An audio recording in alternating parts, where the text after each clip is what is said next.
Hello and welcome to this absolute behemoth of a video.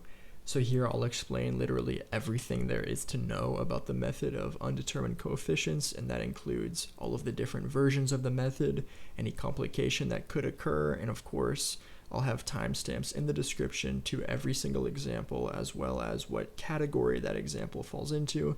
So for example, if g of x is an exponential or a sinusoidal function, that'll be mentioned, as well as if there are any complications associated with that problem. And that's to ensure if you're coming into this video with a specific requirement or a specific need, you can just go ahead and look through that description and I'm sure you'll find what you need. But all that out of the way, let's go ahead and get into the actual method. Okay, with all that out of the way, let's go ahead and get into what form of ODE this method actually works on. So that's what I have written right here. So this is what's called a constant coefficient second order linear non-homogeneous ordinary differential equation.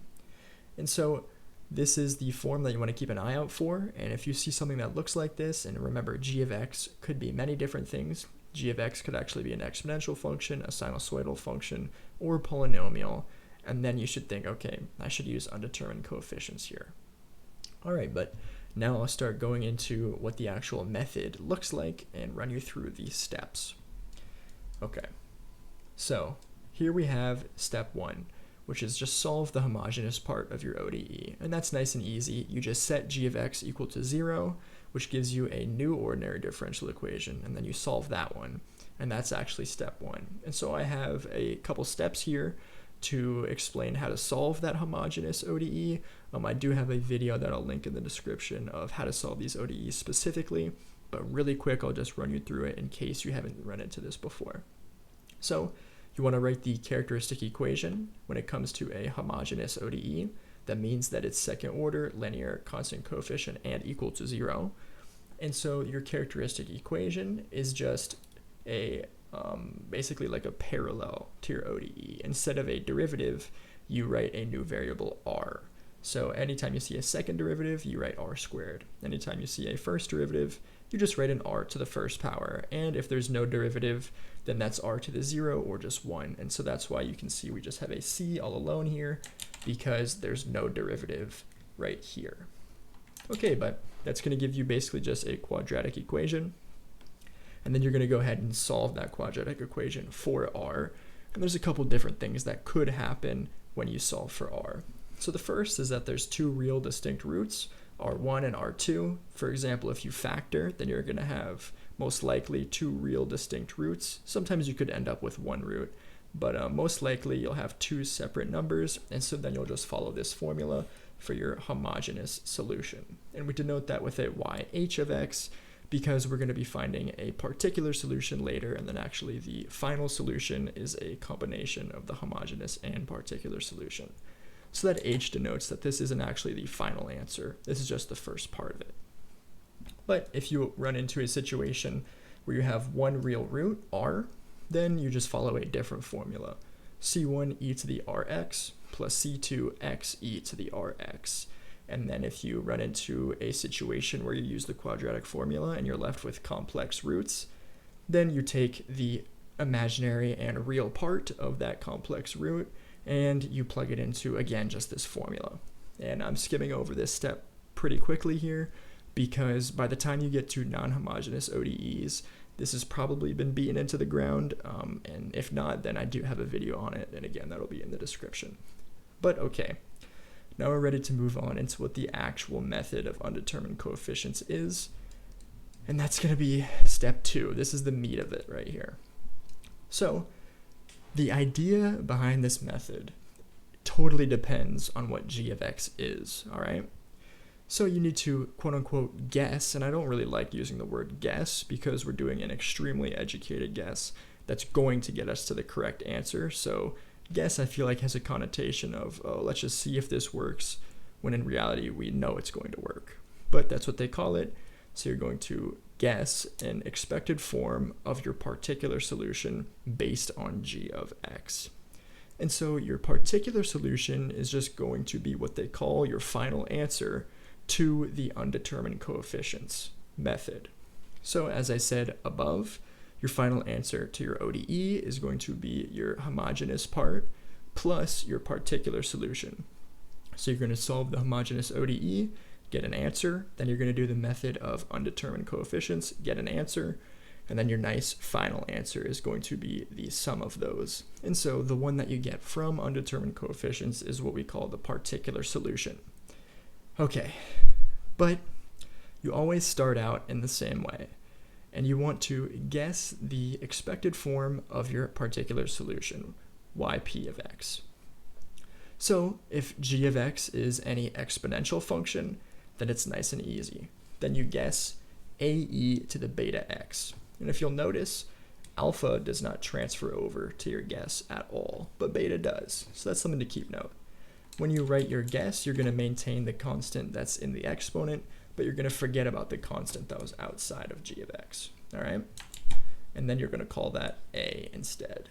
And the reason this is called undetermined coefficients is because no matter what your guess is, it involves unknown constants, and you're going to be solving for those constants inevitably. Okay, but g of x is an exponential, you guess ae to the beta x. But what if g of x is a sinusoidal function? Let's say it's cosine. Well, then you always guess a cosine beta x plus b sine beta x.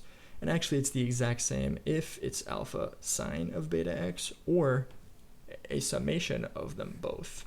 So if you see a sine, a cosine, or a superposition of them both, then it doesn't matter, you guess the same thing, which is actually kind of nice because it's easier to remember that way, right? You only have to remember really one case here.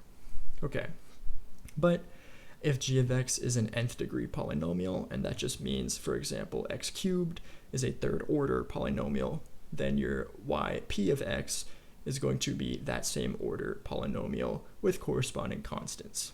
So I'll actually write down a little example here, just because I don't know if this sort of definition is very intuitive. So let's say g of x equals 3x squared plus 1. Well, this is going to be a second order polynomial. And so yp of x also has to be a second order polynomial. And so you're going to start by writing a constant times x squared plus a constant times x plus a constant. And so you notice that even though g of x doesn't have a x to the first power, your guess has to. And that just means that even if g of x skips an order, that being said, it goes from the second order to the 0 order, your actual guess can't skip any order. And in front of every single x you see, there has to be a different constant. Okay, but what does this actually mean, right? And we'll get into that in a second here. And so the next natural question really is, well, what do you do about sums or products of the above forms of g of x? And actually that is possible. So you could have like an exponential plus a cosine or a sine, and you could still solve that ordinary differential equation with this method, or you could have, let's say, a polynomial times an exponential, and you could still actually use this method, which is really nice. And that does take quite a bit longer though, but again, I will be going over examples in those forms later in this video. And actually the guessing in that case takes a little bit of a different form than what I have written here. And so that's why I'll go over that specifically once we've gone over what happens when there's just a g of x alone, no summation or no product. Okay, but so you've guessed the correct expected form of your particular solution. The next step is going to be to find the derivatives of your particular solution and then plug those into your original ODE for y. And that's basically just going to give you a different equation, inevitably a system of equations where you can solve for any constant that you included in your guess. And so then you found A, you found B, let's just say for example. Now you can plug that into your particular solution for A and B, and you have your completed particular solution. That's going to be it for the undetermined coefficients method. And so finally, you just write out your final answer. You made it, which is just the homogeneous solution plus the particular solution. Okay. I know all of that just seems like a whirlwind of information coming at you at once, and I think this will be a lot more clear if I go into a couple specific examples. So I'm going to do that now. All right, here we are with our first example. So let's just go ahead and move forward with step 1, which, if you remember, is solving the homogeneous part of this ODE. And that's when g of x equals 0, and here g of x is 5e to the 3x. So when that's 0, we just have y double prime plus 3y prime plus 2y equals 0. And to solve any ODE of this form, we have to write our characteristic equation out like so, which in this case looks like r squared plus 3r plus 2 equals 0. And now we just have to solve for r. This is just a nice quadratic. And so here this is actually going to be factorable. So we need two numbers that add to 3 and multiply to 2. So that's just going to be 2 and 1, right? So r plus 2, r plus 1 equals 0, which gives us two distinct real roots. So r1 equals -2, r2 equals -1. And so we can actually already write our homogeneous part of this solution down. So if we just memorize the formulas that I went through above, the homogeneous part here is c1e to the -2x plus c2e to the -x. And that's because every real distinct root form has this same final solution. And -2 is r1 and -1 is r2, and those would appear in the exponent. Okay, but now we can move on to step 2, which is really the undetermined coefficients here. So step 2 is going to be actually guessing the expected form of the solution. So I'll write out what g of x is here, and then I'll write out what we need to guess. So g of x is 5e to the 3x. And so we need a particular solution to guess based off of this form of g of x. And so if you remember what I said above, when it's an exponential, it's really nice and easy. It's always just going to be a constant, which we'll call a, you can call it anything you want, e to whatever constant was in the power already, 3x. So you kind of drop this 5, but include this 3. And so then the next step, step 3, is going to be finding the derivatives of this solution. So yp prime of x equals 3a e to the 3x. Yp double prime of x equals 9a e to the 3x. And that's just by doing the derivative of an exponential. You keep the exponential and you multiply by the derivative of the power. Okay, but this isn't a calculus class, so I'm not going to necessarily go through those derivatives super in depth. But we found them, and so now we need to plug these versions of y into the original equation. And so I'll write out the original ODE one more time so we don't have to keep scrolling up. Y double prime plus 3y prime plus 2y equals g of x. In this case, g of x was 5e to the 3x. Okay, so we just guessed the expected form of the solution for y, and so we can plug our expected form of the solution into y in our original ODE. So we said y double prime was 9a e to the 3x. Now we need to add 3 of our y primes. So in this case, y prime was 3a e to the 3x. Now we need to add 2 of our original y, which we said was a e to the 3x. Now this is still equal to the same right side of 5e to the 3x. Okay, so now basically we can just simplify this algebraic equation. And the first thing that I notice is that every term has an e to the 3x, so we can divide both sides by an e to the 3x and cancel them all. So 3 times 3 is 9 right here, so this is going to give us a 9a plus 9a plus 2a equals 5. And so this is going to be 18 plus 2a equals 5. So this is going to be 20a equals 5. Let me scroll down for you. 20a equals 5. Now we need to solve for a, right? So this is just going to be 5 over 20, which is the same thing as 1/4. Okay, and if you remember, our particular solution equals a e to the 3x, except now we know what a is.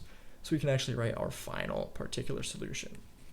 Yp of x equals 1/4 e to the 3x. Okay, so that's actually our final particular solution, and we just successfully did undetermined coefficients. So actually, it's not so scary, right? It didn't take very long.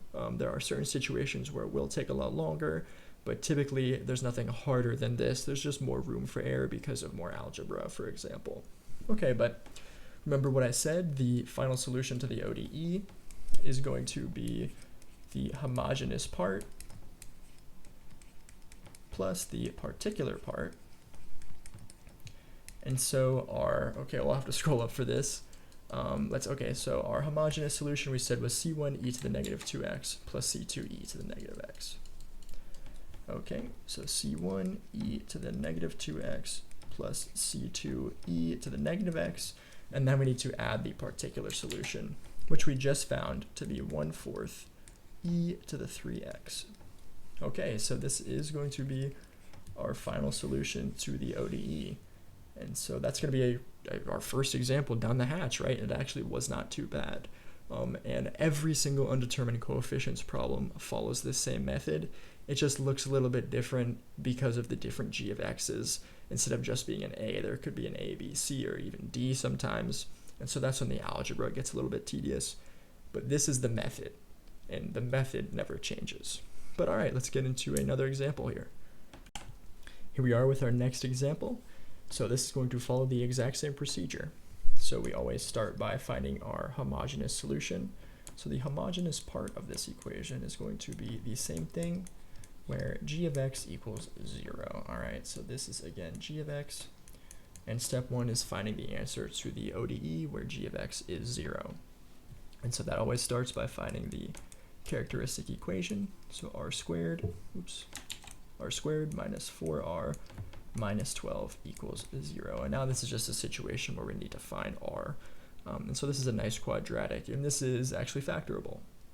So if we took two numbers that had to add to -4 and multiply to -12, then it's pretty easy to see that -6 and 2 do that.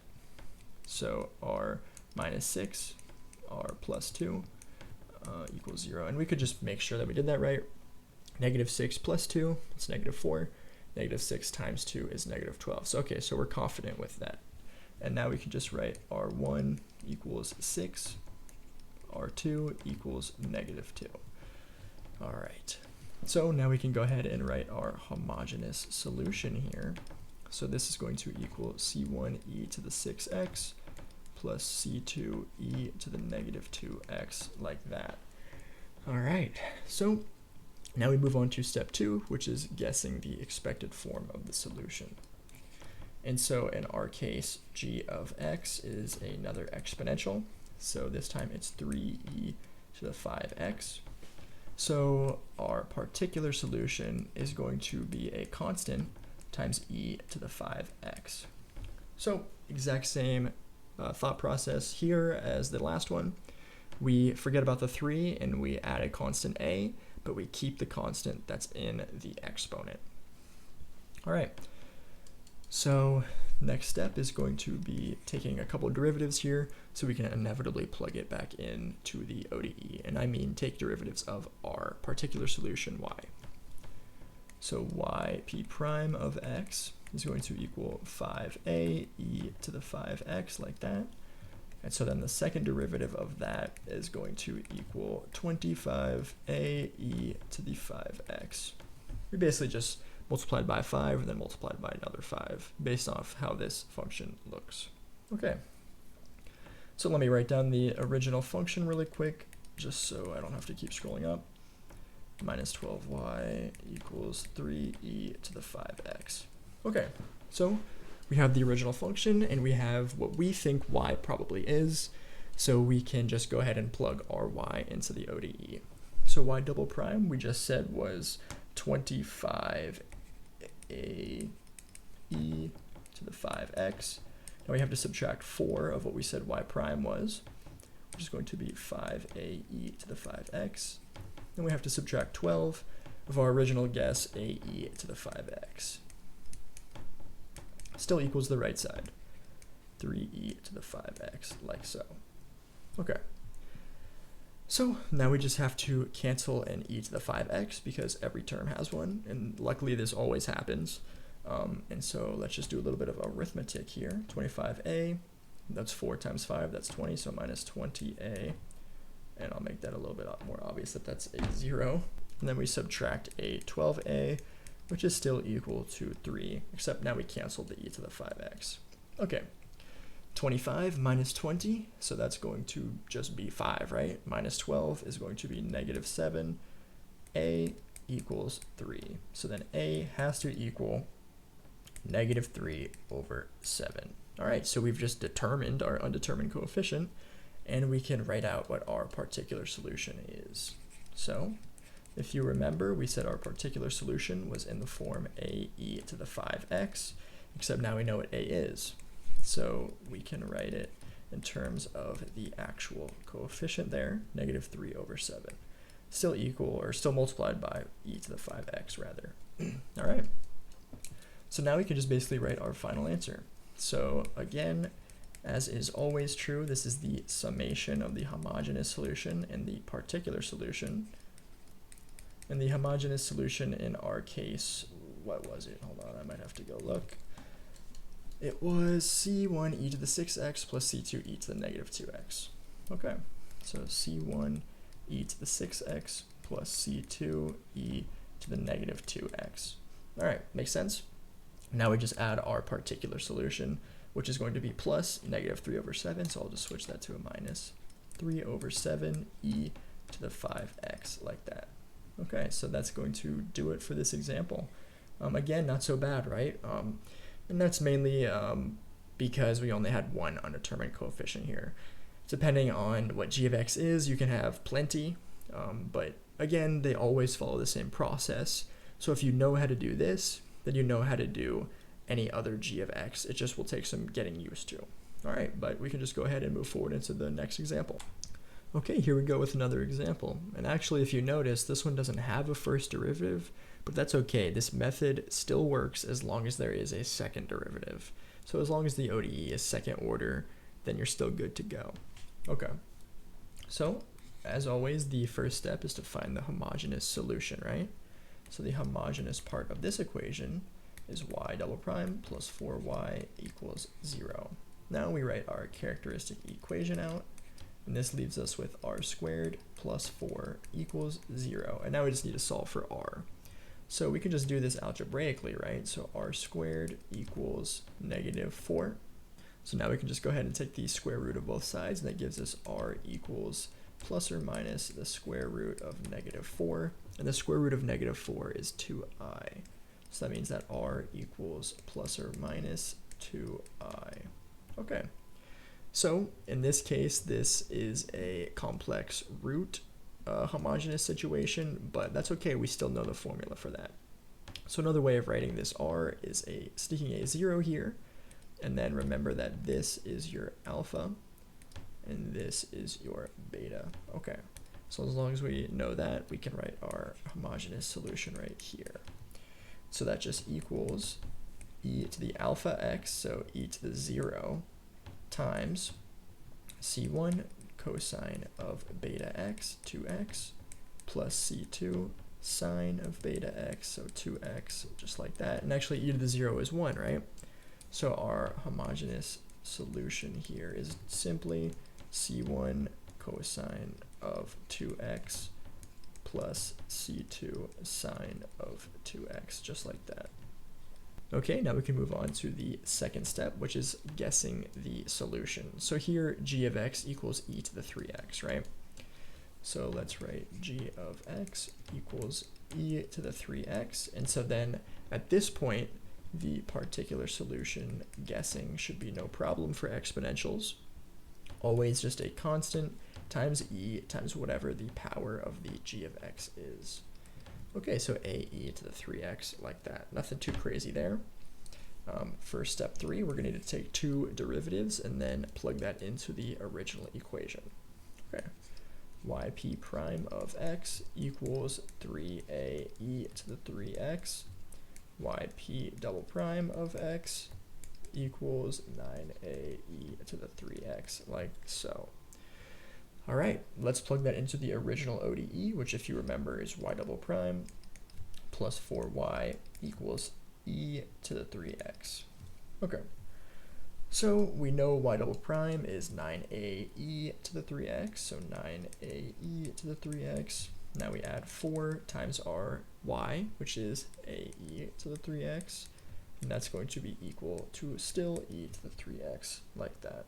Okay, so now we can just go ahead and cancel an e to the 3x, and then we can add the 9a plus the 4a. So this is 13a equals 1 because we divided both sides of the equation by e to the 3x. Okay, so that means a equals 1 over 13. All right, so we found a, and so we can write our particular solution right off the bat. We said that it was a e to the 3x, so we found out what a was, so 1 over 13 e to the 3x. And that just leaves us with writing out our final solution. Okay, y of x equals c1 cosine of, we said beta x, which is 2x, plus c2 times sine of beta x, which is 2x, and then plus our particular solution right here, 1 over 13 e to the 3x, like that. Okay, so that's going to be our final answer for that ODE. As you can see, not so bad, and so the next example will move into sine and cosine territory, so basically what to do if g of x is sine or cosine. All right, so here we are with our first example where g of x is actually a sinusoidal function.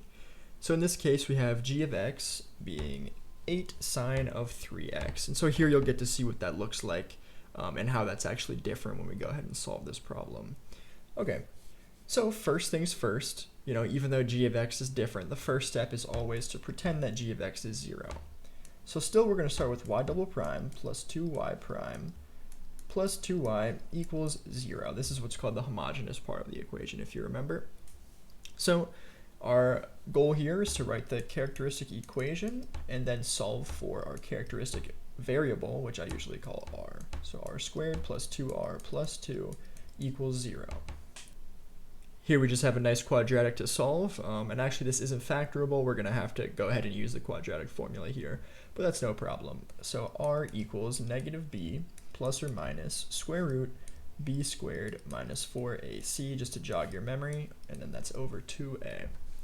So let's just plug everything into the quadratic formula and see what roots we get. Okay, so b in our case is 2, so negative 2 plus or minus 2 squared is just going to be 4, minus 4 times a, which is 1, times c, which is 2, still over 2a, and a is just 1.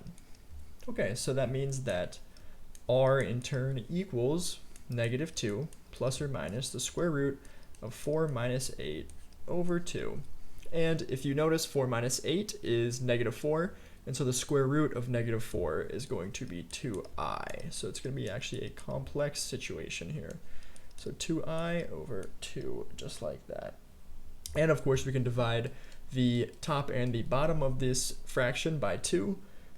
Okay, r then equals negative 1 plus or minus 1 times I. And I wrote that 1 there just so we can more clearly see what's alpha and what's beta. And this corresponds to the formula for complex root homogeneous ODEs. And the reason I wrote that 1 is because beta is the coefficient in front of I, and so in this case just a 1. But we can just plug into that formula, which says that the homogeneous solution equals e to the alpha x, e to the negative x, times c1 cosine of beta x. Beta here is just 1, so we can just write an x, plus c2 sine of that same beta x, so just x. Okay, so that's going to be the homogeneous solution here. And so we can go ahead and guess the expected form of our solution based off of g of x. So I'll write out how this is step 2, and if you remember, g of x equals 8 sine of 3x, like that. Okay, our job is then to guess the expected form of the solution, right? So we're going to put our guess in the particular solution of x. And remember, if it's a sine, a cosine, or a summation of a sine and a cosine, you always guess the same thing. And you guess both a cosine and a sine being added together with a unknown coefficient in front of both of them. But you keep what is inside of the actual sine or cosine in your guess. So you'll see what that looks like right here. This is actually going to be a cosine of 3x. Remember I said keep the parentheses the same. I guess you could think of it like that. Plus b sine of 3x. Now we can move forward and take a couple derivatives here. And so that way we can inevitably plug ry into the original ODE. Okay, so let's take the first derivative here. And let's see. So the derivative of cosine of 3x, well, you can think about it like, what's the derivative of cosine? Well, that's negative sine, and then we multiply by the derivative of the inside. In this case, the inside is 3x, so we'll multiply by a 3. So we have a negative 3a sine of 3x. All right, then we add same thing over here, except we're not going to land a negative because the derivative of sine is just cosine, no negative. 3b cosine of 3x. Okay, we can go ahead and take a second derivative now. All right, so this is just going to be negative 9a cosine of 3x for the same reason. And then we're going to subtract 9b sine of 3x, like so. Okay. So now we can plug these derivatives into the original ODE, and I'll write the original ODE out again. So y double prime plus 2y prime plus 2y equals 8 sine of 3x. Okay. Okay, so we said the second derivative was negative 9a times cosine of 3x. And then we subtracted a 9b sine of 3x like that. Now we need to add 2 of what we said the first derivative was, which is right here. So negative 3a sine of 3x. And then we added a 3b cosine of 3x like so. Okay, and then we add 2 of the original guess. So in this case, the original guess was a cosine of 3x plus b sine of 3x. Okay, and then that's still going to be equal to the same right side. So let me make sure this is visible for you guys. Okay, same right side is just 8 sine of 3x. Okay. So pretty long equation here, right? But I think the first thing we should do is just distribute these 2's that we see in front of a couple of terms here, and then we can see if we can combine like terms and group them, and maybe it'll end up looking a little bit nicer than it is, right? Okay, so we have a negative 9a cosine of 3x minus 9b sine of 3x. Now let's multiply the 2 and the negative 3, so this is negative 6a sine of 3x. Now let's multiply that 2 and a positive 3, so 6b cosine of 3x. Now let's go ahead and add this, let's multiply this 2 out.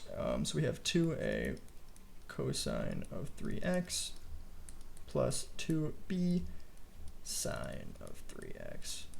Okay, and that's still going to be equal to the same right-hand side. So 8 sine of 3x. Okay, now I think the easiest way to simplify this is to actually kind of group everything in terms of sine and cosine. So for example, I'll take a cosine of 3x out right here, and then I'll multiply that by all of the different constants that are multiplied by that cosine of 3x somewhere in this left-hand side. So it looks like that's going to be a negative 9a plus a 6b, and then we're going to also add another 2a. And that's everything that's multiplied by a cosine. Now we're going to do the same thing, but for sine of 3x.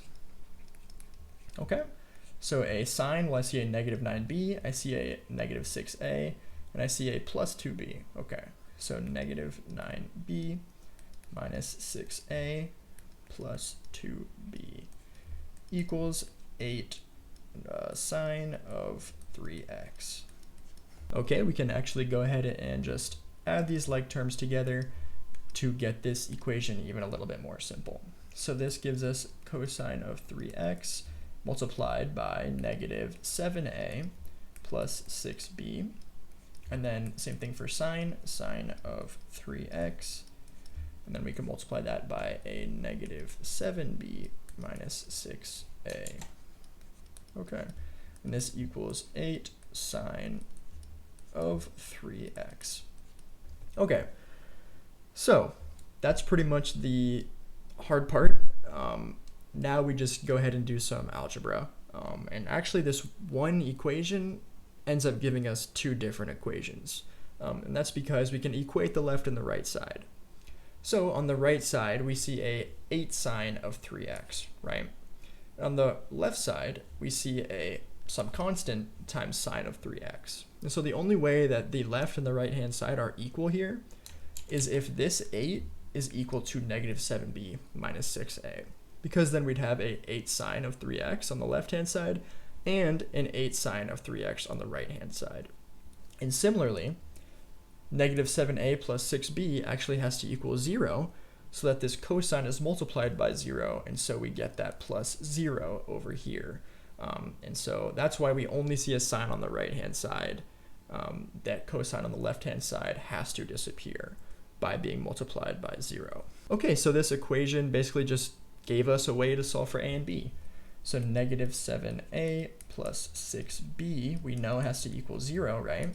And then similarly, sine told us that negative 7b minus 6a has to equal 8. Okay. So let's go ahead and actually solve for these constants. I'll start with the first equation. All right, so this is the same thing as saying just 7a equals 6b, because we can subtract a 6b from both sides, then cancel a negative. And here I'll go ahead and solve for a. So a equals just 6b over 7. Okay, we can plug that into the second equation here. And we're left with negative 7b minus 6 times what we just found a to be, 6b over 7, which still equals 8. Now it's just a matter of solving for b here. Okay, so let's see. Maybe I should get everything in terms of a common denominator, but first let's just multiply these two 6's. So negative 7b minus 36b over 7 equals 8. Okay, so yeah, I will go ahead and do that. So we need to get a over 7 here somehow, and so I'll do that by multiplying negative 7b by 7 over 7. So this gives us negative 49 over 7 minus 36b over 7. And I don't know why my 6's are looking so weird. Sorry about that. Negative 36b over 7 equals 8. Okay. So now this is just a little bit of arithmetic here. Negative 49 minus 36. The way I think about that is that's the same thing as negative 50 minus 35, which is just negative 85.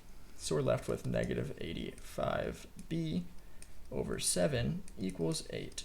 And so that tells us that b equals negative 7 times 8 over 85.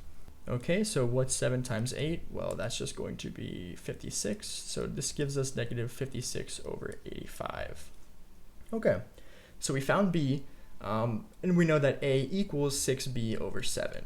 So let's just go ahead and find a now, knowing that it equals 6b over 7. Okay, so this is 6. I'll write it like this, kind of. Maybe that'll make it easier.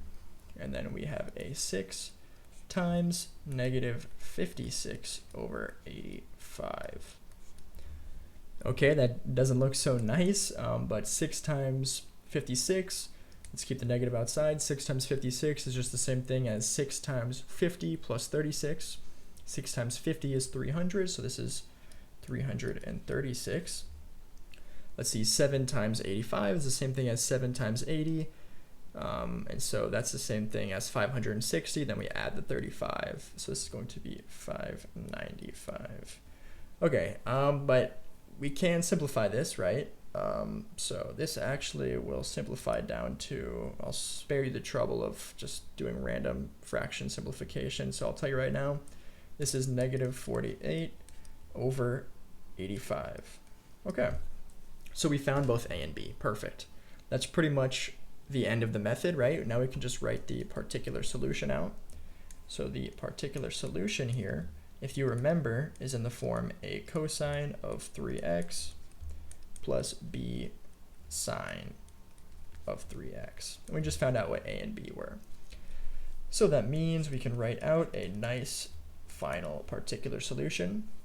A, we just said, was negative 48 over 85, and then so still multiply by that cosine of 3x. B was negative 56 over 85, and that's still multiplied by the sine of 3x. Okay. So nice. Now we can just go ahead and add our homogeneous and our particular solution together. So y of x equals the homogeneous solution plus the particular solution.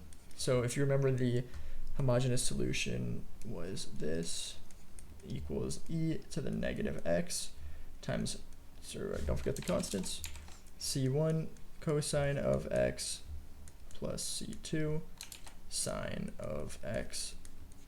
And then now we get to add our particular solution onto the end. And so we're left with a plus and then two negatives, so I'll just write a negative here. 48 over 85 cosine of 3x minus 56 over 85 sine of 3x. Okay, and so that's going to do it for our final solution to this ODE.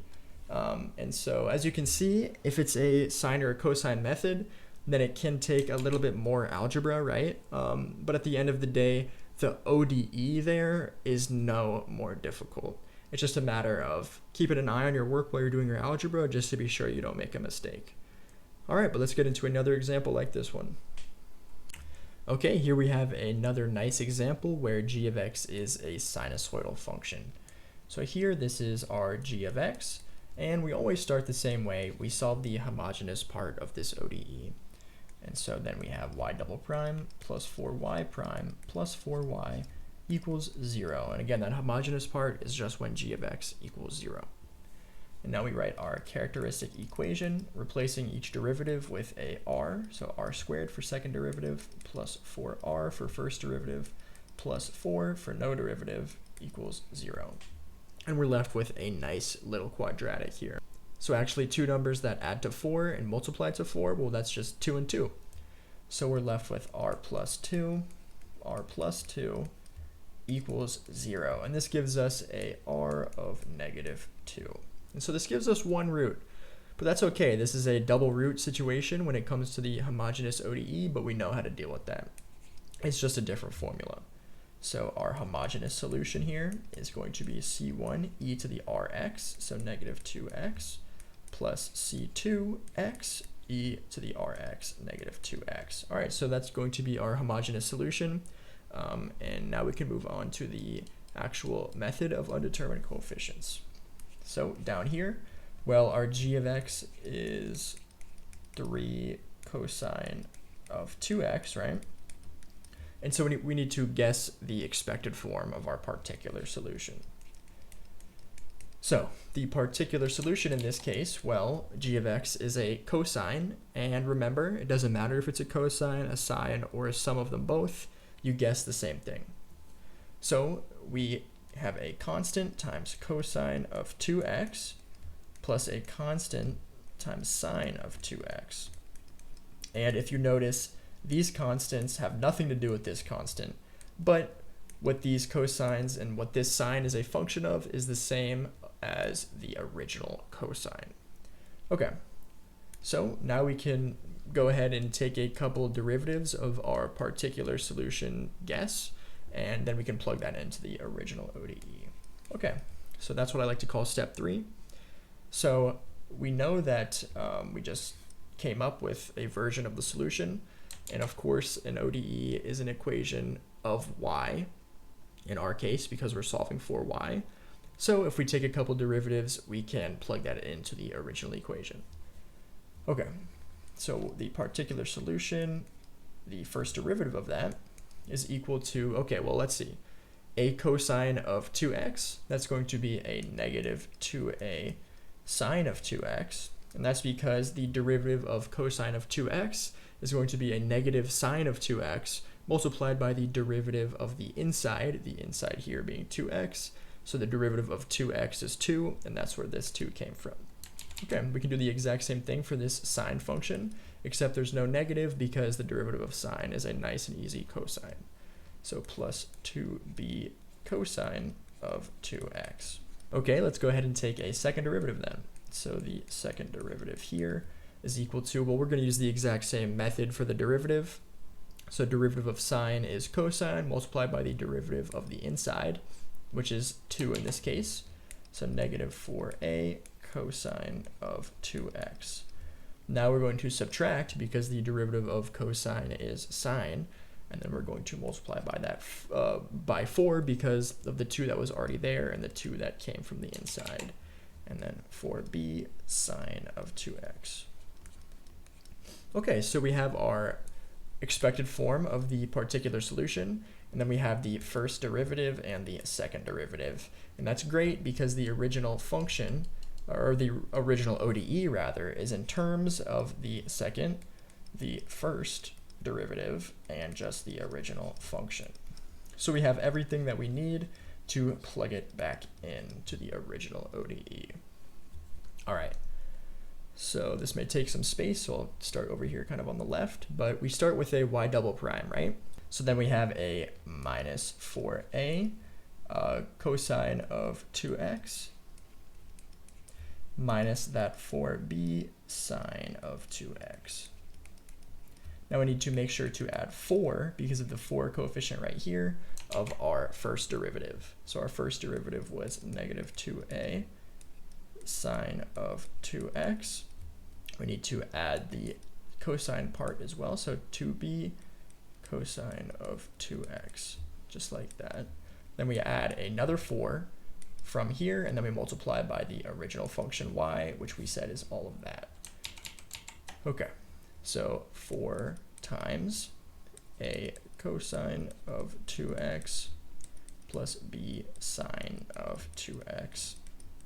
And nothing changes about the right-hand side, still equal to 3 cosine of 2x, just like that. Okay, nice. So what I like to do now is go ahead and distribute out the two 4's here, and then we can kind of group everything by whether it's being multiplied by a cosine or a sine. All right, so nothing changes about these two terms, negative 4a cosine of 2x minus 4b sine of 2x. Now we need to multiply the 4 by the negative 2a sine x, so that's going to give us a negative 8a sine of 2x. Same thing with that 2b cosine of 2x. It's going to give us a plus 8b cosine of 2x. All right, nice. So we can do the exact same thing with these terms now. Distribute that 4. So plus 4a cosine of 2x plus a 4b sine of 2x. And this is still equal to 3 cosine of 2x. Okay. So now what I like to do is group everything by whether or not it's multiplied by cosine, and if it's not multiplied by a cosine, then I'll group it by a sine, because inevitably, if it's not multiplied by a cosine here, the only other option is it's being multiplied by a sine, right? Okay. So in other words, I'll go ahead and factor out a cosine of 2x here. Okay, so cosine of 2x. And now I need to multiply by every instance of something being multiplied by a cosine of 2x. And so where do we see that? Well, I see a negative 4a here, I see an 8b here, and I see another 4a here. So this is going to give us a negative 4a plus 8b minus 4a. And luckily, actually, it looks like those 4a's are going to cancel. So now we can do the exact same thing for sine of 2x. Sine of 2x. Now we can see every instance of something being multiplied by sine of 2x, which I see a negative 4b, I see a negative 8a, and then I see a positive 4b. So negative 4b plus, or rather, minus 8a plus 4b. And that's also nice because it looks like those 4b's are going to cancel. Nothing changes about the right-hand side. So 3 cosine of 2x. Okay. And so now we can use the cosine and the sine that are grouped by their terms, and we can compare it to the right-hand side, right? So we know inevitably for the left and the right-hand side to be equal that the cosine of 2x on the left has to be the exact same thing as the cosine 2x on the right. In other words, this constant right here has to equal 3. And similarly, this constant right here has to equal 0 because we don't see a sine on the right-hand side. We could think of this as adding a 0 times sine if we want, something like that. So we need to make sure that coefficient is 0. And so this gives us two separate equations. The first one being that 8b is going to be equal to 3. The second one being that negative 8a is going to be equal to 0. Okay, so right off the bat, no matter what, a here has to equal 0. So we know that a is 0 right off the bat. And then b has to be 3/8, just like that. Okay, so those coefficients were really nice and easy to solve for. And sometimes that happens and we're all happy, right? And we just found a and b just like that. And we can write our final form of the expected solution, no problem. Okay, so the particular solution, if you remember, was in the form a cosine of 2x plus b sine of 2x. Oops. And we know what a and b are now. So actually another way to write this, or the correct way to write this now, is a 0 times cosine, so nothing there, and then a 3/8 sine of 2x. Okay, so now we have our homogeneous solution that we found in the first step, and we have our particular solution, and we can add them together to get our final answer. So y of x equals the homogeneous solution plus the particular solution.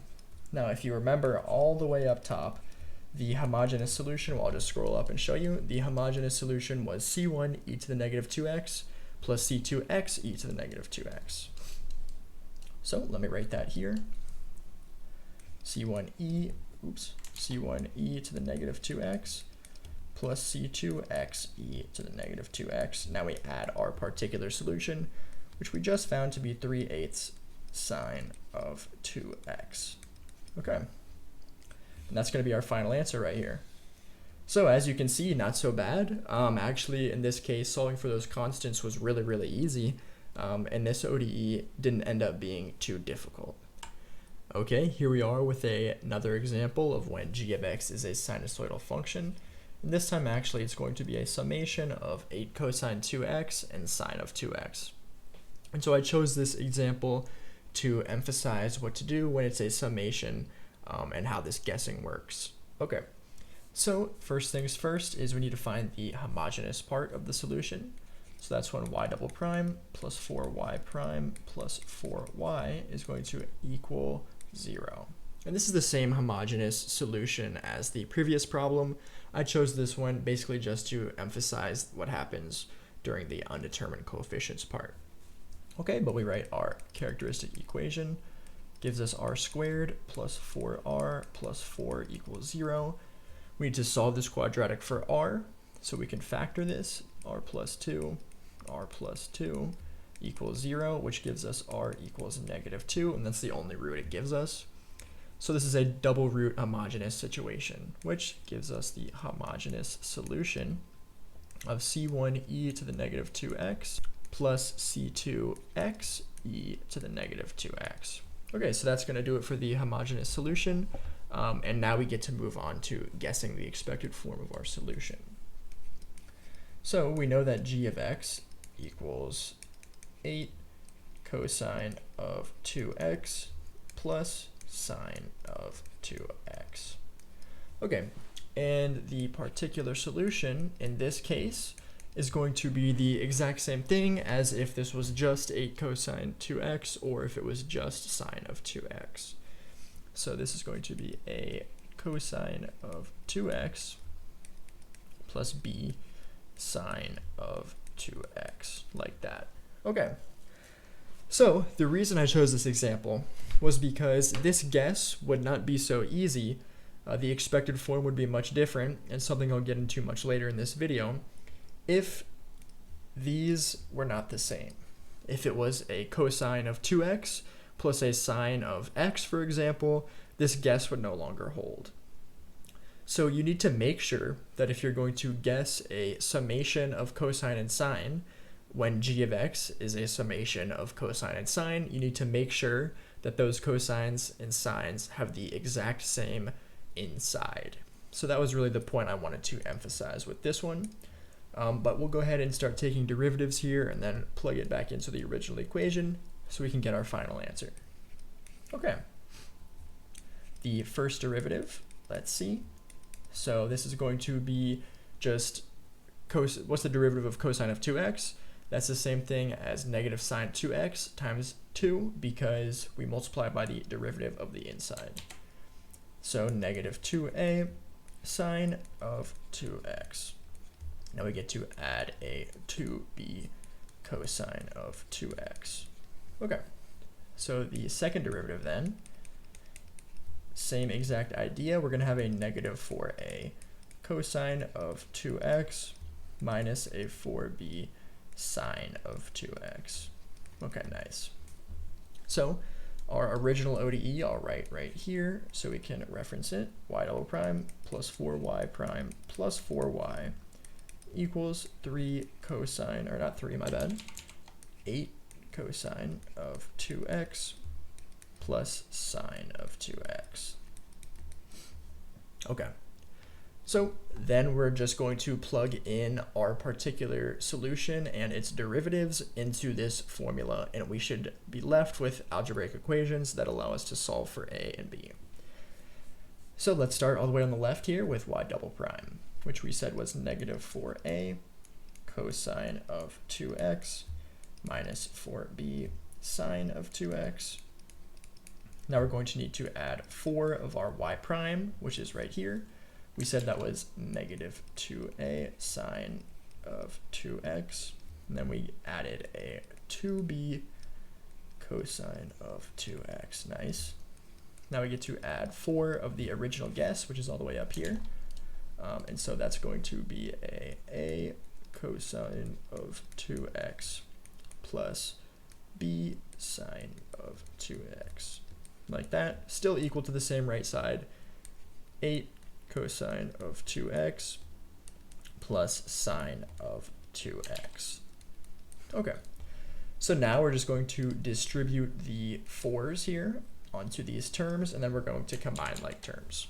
So nothing happens to these two terms over here on the left. So I'll just rewrite those like so.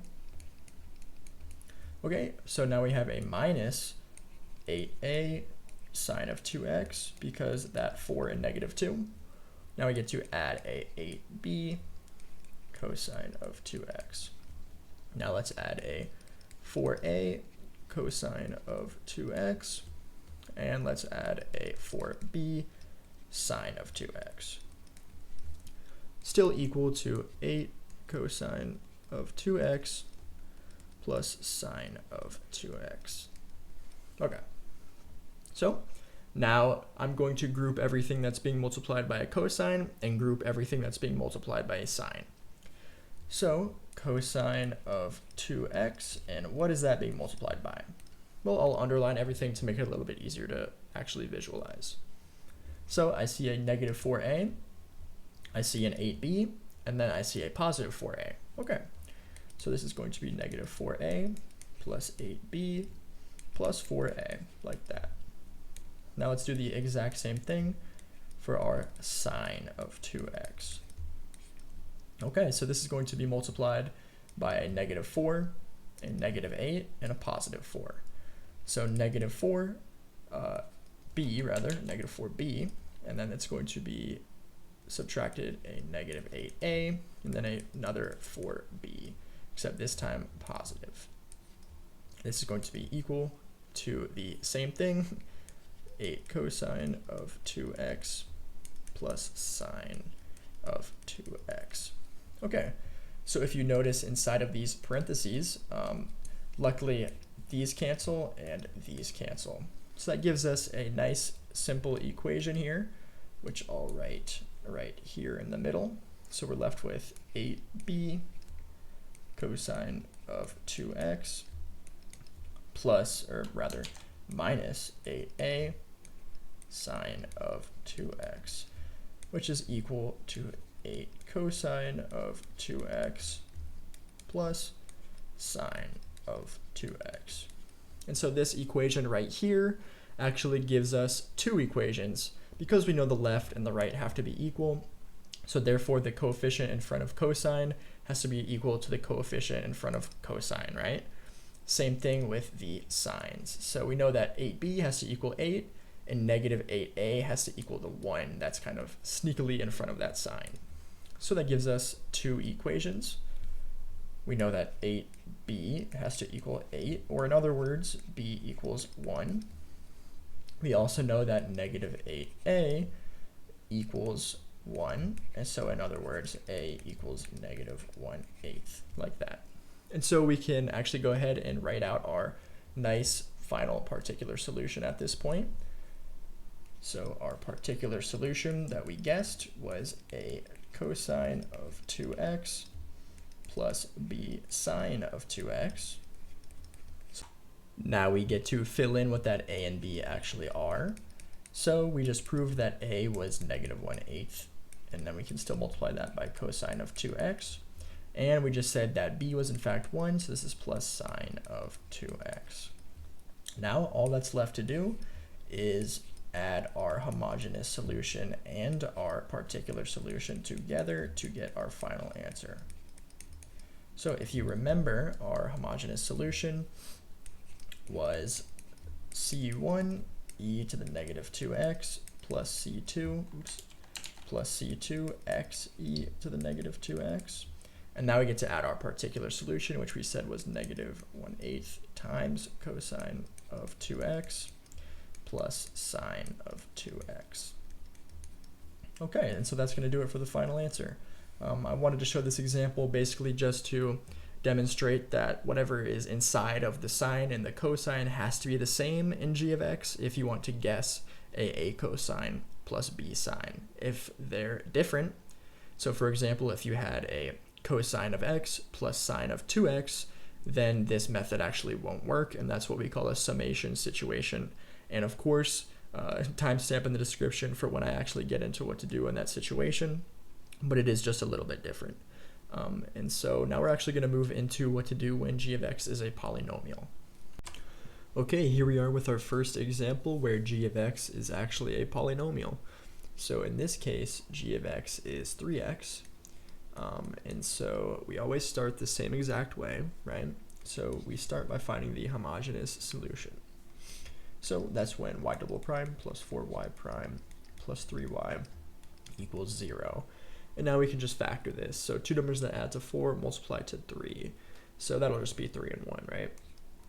So r plus 3, r plus 1 equals 0, which in turn gives us r1 equals negative 3 and r2 equals negative 1. Okay, so that just gives us our homogeneous solution right off the bat. c1 e to the negative 3x plus c2 e to the negative x, just like that. And now we can move on to actually guessing the expected form of the solution based off of our given g of x. So here, g of x equals 3x, and we need to guess an expected form of the solution. Okay, so the most important thing to remember when you're guessing the form of a polynomial is that you simply can't skip any order of x to the 0 included. That being said, the end of your guess is always going to have a constant all by itself. And so here, g of x is 3x. That's a first order polynomial because this x is to the first power, right? So we need to guess a first order polynomial, and then we need to make sure that we include every x of a decreasing order from 1. So here we're just going to have a first order polynomial that includes an x to the 1 and an x to the 0, both being multiplied by constants. So what that looks like is a to the x plus b to the x to the 0, right? To the 0 order, but anything to the 0 is just 1. So in reality, our guess looks like ax plus b. Okay, now from this point on, nothing is too different about solving for the actual coefficients a and b here. First thing we want to do is take some derivatives so we can plug it back into the original ODE. Just using the power rule, our first derivative is going to be a, and our second derivative actually is just going to be 0, which makes life a little bit more easy, actually a lot more easy. So we can just plug this into the ODE. So the original ODE, I'll write one more time right here, just so we don't have to keep looking back up at it. Y double prime plus 4y prime plus 3y equals 3x. Okay, so we just said that y double prime was 0, so this is the same thing as saying 0 plus 4 times y prime, well that's just a, plus 3 times y, which we said was ax plus b. Now that's equal to 3x. So let's go ahead and distribute this 4 and this 3. That just gives us 4a plus 3ax plus 3b. And that still equals 3x. Okay, what we want to do now is group every term by its order of x. So for example, every term that I see that's being multiplied by an x, I'll just write right here. I'll factor out the x basically here. That's actually only one term. And then I'll factor out an x to the 0 to represent the 0th order, or I guess the 0 order of our guess. But again, that's just one. So we're just focused on the constants right here, which is 4a plus 3b. And this equals 3x. And so, just like with the other methods, you kind of use this equation to find a few more kind of hidden inside of it, right?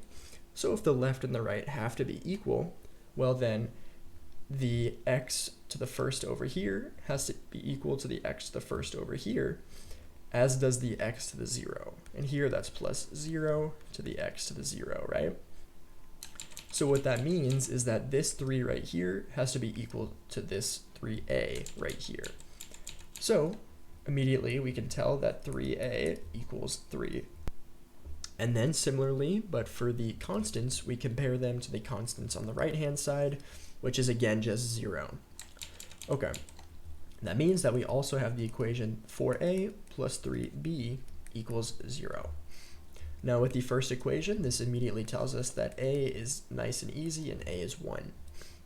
Therefore, 4 times 1 equals negative 3b. And so then b equals a nice negative 4 thirds. Okay. So we just found a and b just like that, and it actually was not too bad. So now we can just go ahead and plug these into the particular solution and then combine that with our homogeneous solution to get our final answer. Okay, so the particular solution here, if you remember, was in the form ax plus b, but we know that a is 1, so this is the same thing as x, and we know that b is negative 4 thirds. Our final solution, step 4, is going to be y of x equals y homogeneous of x plus the particular solution here. And this is just the summation of what we found at the very beginning of the problem, c1e to the negative 3x plus c2e to the negative x. So c1e to the negative 3x, and then plus c2e to the negative x, and then we add our particular solution plus x minus 4 thirds. And so that's going to do it for that question. So not too bad, right? Okay, but let's get into another practice problem then. All right, here we are with our next example. So still a polynomial, but no matter what, you always start in the same way, right? You write your homogeneous ODE and then you solve it. So that's when g of x equals 0, and so y double prime plus 4y prime plus 3y equals 0. And this right here, I'll just mark it down as g of x. Okay, so now we just need to create the characteristic equation right here. Gives us r squared plus 4r plus 3, which equals 0. And so now we can just go ahead and solve this quadratic. And this is factorable. And if we choose two numbers that add to 4 and multiply to 3, that's just going to be 3 and 1. So we can write r plus 3, r plus 1, which equals 0. And that gives us two distinct real roots. r1 equals negative 3, and r2 equals negative 1. And so we can write our homogeneous solution down already. It's going to equal c1 e to the negative 3x plus c2e to the negative x. Okay, so homogeneous solution done. Now I just need to go on to the second part of the problem, which is where we guess a form of the expected solution based off of g of x. And in this case, g of x, as I marked above, is 2x squared minus 3x plus 1. Okay, so what is the expected form of the solution here? Well, we call that the particular solution first of all. And remember, it has to be the exact same order as g of x, and it can't skip any orders. And actually, in this case, our g of x doesn't skip any orders anyway, so our guess is going to look exactly like g of x, just with constants instead of the 2, the negative 3, and the 1. So we're going to be left with ax squared plus bx plus c. Okay, so now we just got to take a couple derivatives so we can plug this back into the original ODE. So the first derivative, and what's nice about the polynomial version of this method is taking derivatives of polynomials is typically very easy, right? All you do is the power rule. So we're going to bring down that 2, and we're going to be left with 2ax. We're going to bring down this 1. It's going to bring that x to an x to the 0. So this is going to end up with just a b. Now, second derivative, exact same method. This is going to give us 2a. All right, nice. So we have our first and second derivatives, and so we should plug this back into our original ODE. And our original ODE was y double prime plus 4y prime plus 3y equals 2x squared minus 3x plus 1. Okay, so everywhere we see a y, we're going to plug in y, right? And if we see a derivative, we'll plug in the derivative. So it starts with a y double prime, which is just a nice 2a. Now we have to add 4 y primes. Y prime we said was 2ax plus b. Now we need to add 3 of the original guess, which is right up here. Ax squared plus bx plus c. Okay, still equals the same right side, 2x squared minus 3x plus 1. All right, let's go ahead and distribute out this 4 and distribute out this 3 to the terms in the parentheses. And then we'll see if we can group like terms. So 2a plus 8ax plus 4b plus 3ax squared plus 3bx plus 3c, which equals 2x squared minus 3x plus 1. So nothing new there. Okay, now what I like to do next, which makes the following steps a lot easier, is to group everything by their power of x. So I'll show you what I mean. We write an x squared here, and then everywhere we see something being multiplied by an x squared, we're going to go ahead and write that. So we're just factoring out an x squared. So only one case where there's something being multiplied by an x squared, so that's going to be a nice 3a. We're going to do the exact same thing for x. So where do I see an x being multiplied by something? I see an 8a, I see a 3b. So this is going to be an 8a plus 3b. Okay, 8a plus 3b. Now we need to do the exact same thing, but for the constant terms. So this is something that's not multiplied by any version of x. So where do we see constant terms? Well, I see a 2a, I see a 4b, and I see a 3c.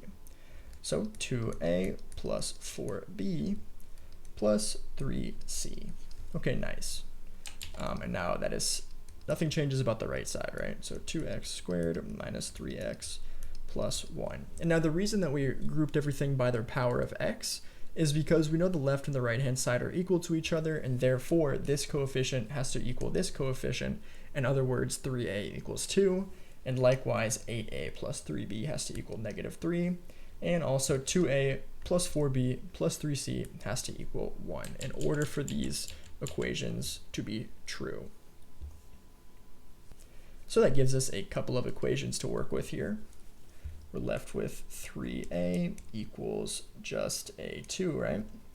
Then we're left with a 8a plus 3b equals negative 3.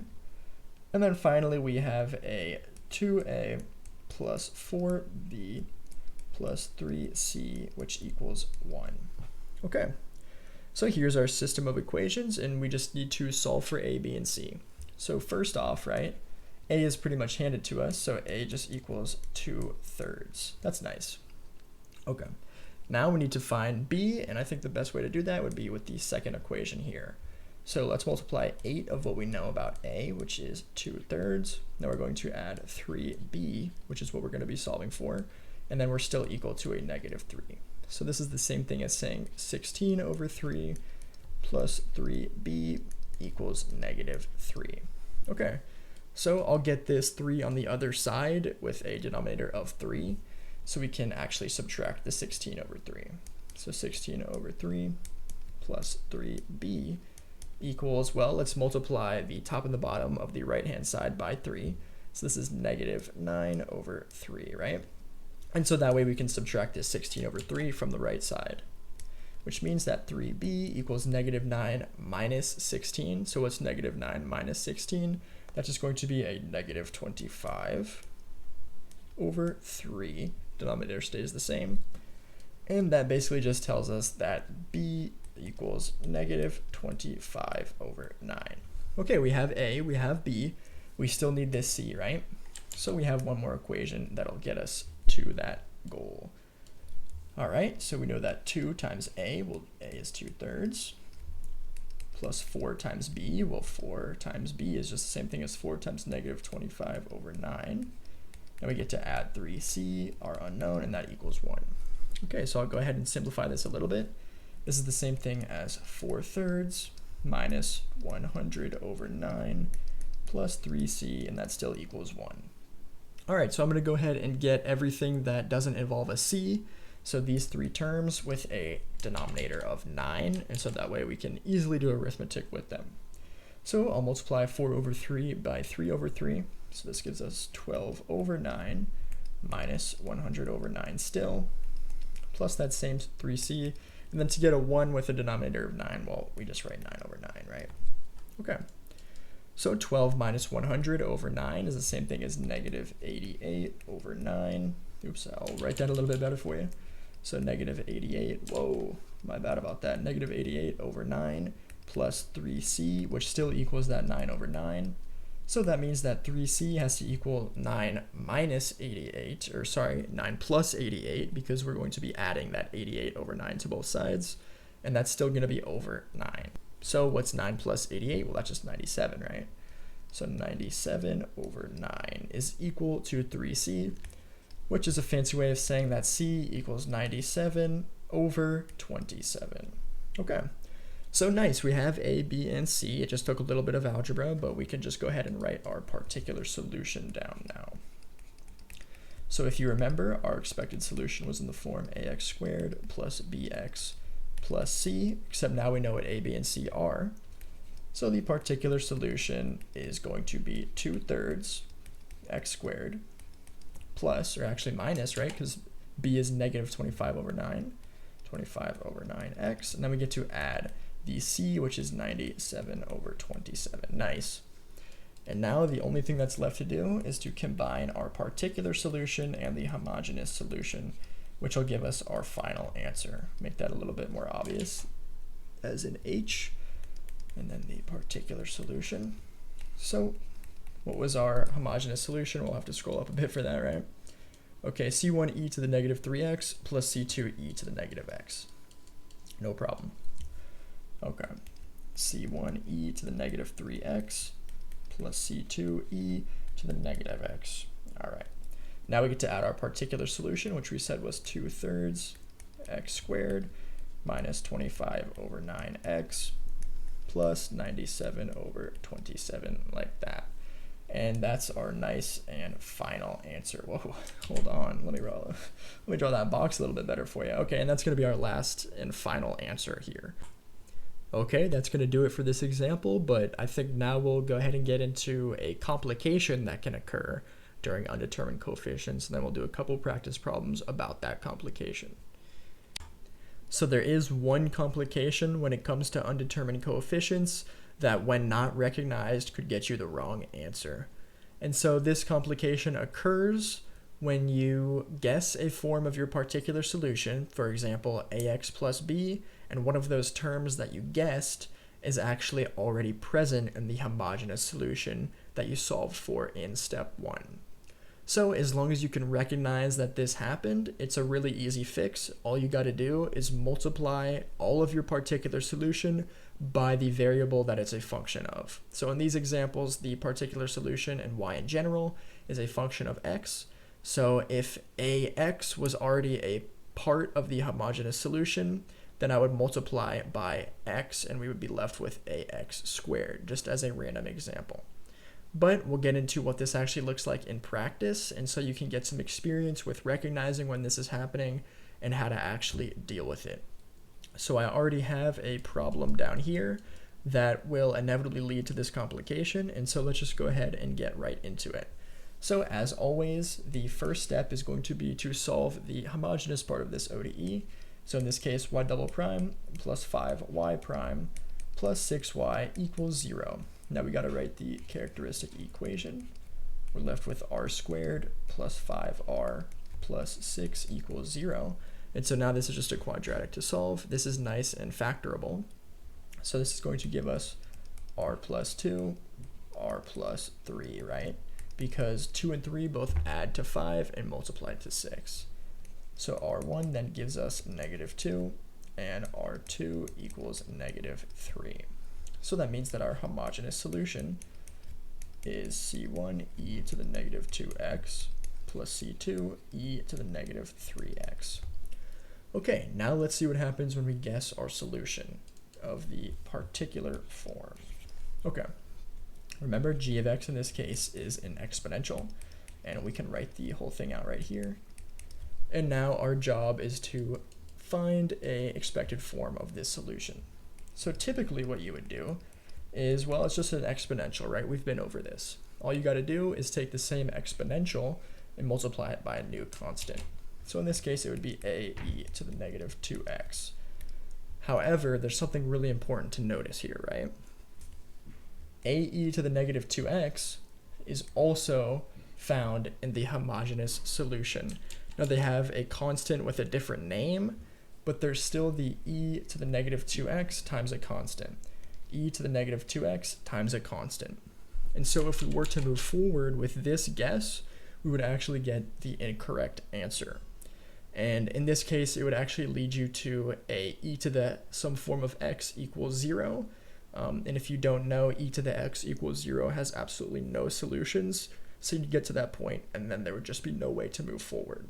So remember, to avoid this, this is what we call the particular solution has a term of a homogeneous solution complication. We just go ahead and multiply by x. All right, and now this actually will work. So I'll write this just out front. Our final particular, I guess, right, is just going to be ax e to the -2x. And from this point on, the ODE acts exactly the same, or I guess the method to solve the ODE is exactly the same. So first thing we want to do is take some derivatives, right? So that's step 3. And so this way, inevitably, we can plug the particular solution back into the original ODE and solve for the constants. Now, one thing you will notice here is that we have an x here and an x here. So if we want to take the derivative with respect to x, we're going to need to use the product rule. So we're going to take out this a because everything is being multiplied by a, and then we need to find the derivative of x e to the -2x.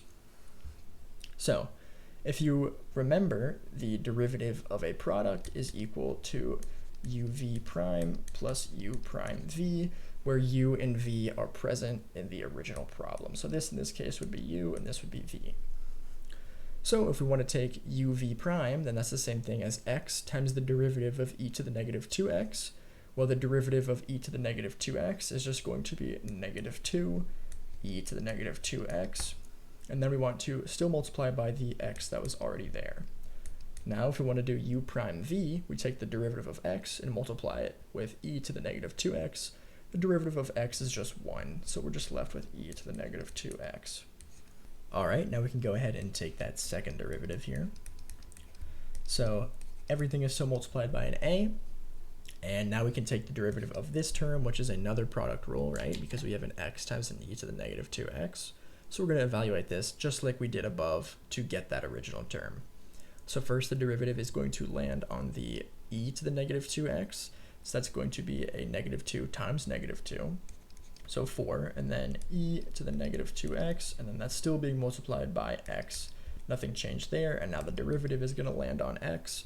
And so the derivative of x is 1, and so then we're just left with a negative 2e to the negative 2x, and then plus, or actually a minus, 2e to the negative 2x, which is the derivative of this guy.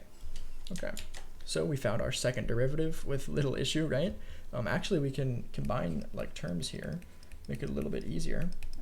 And I'll go ahead and distribute out this a as well.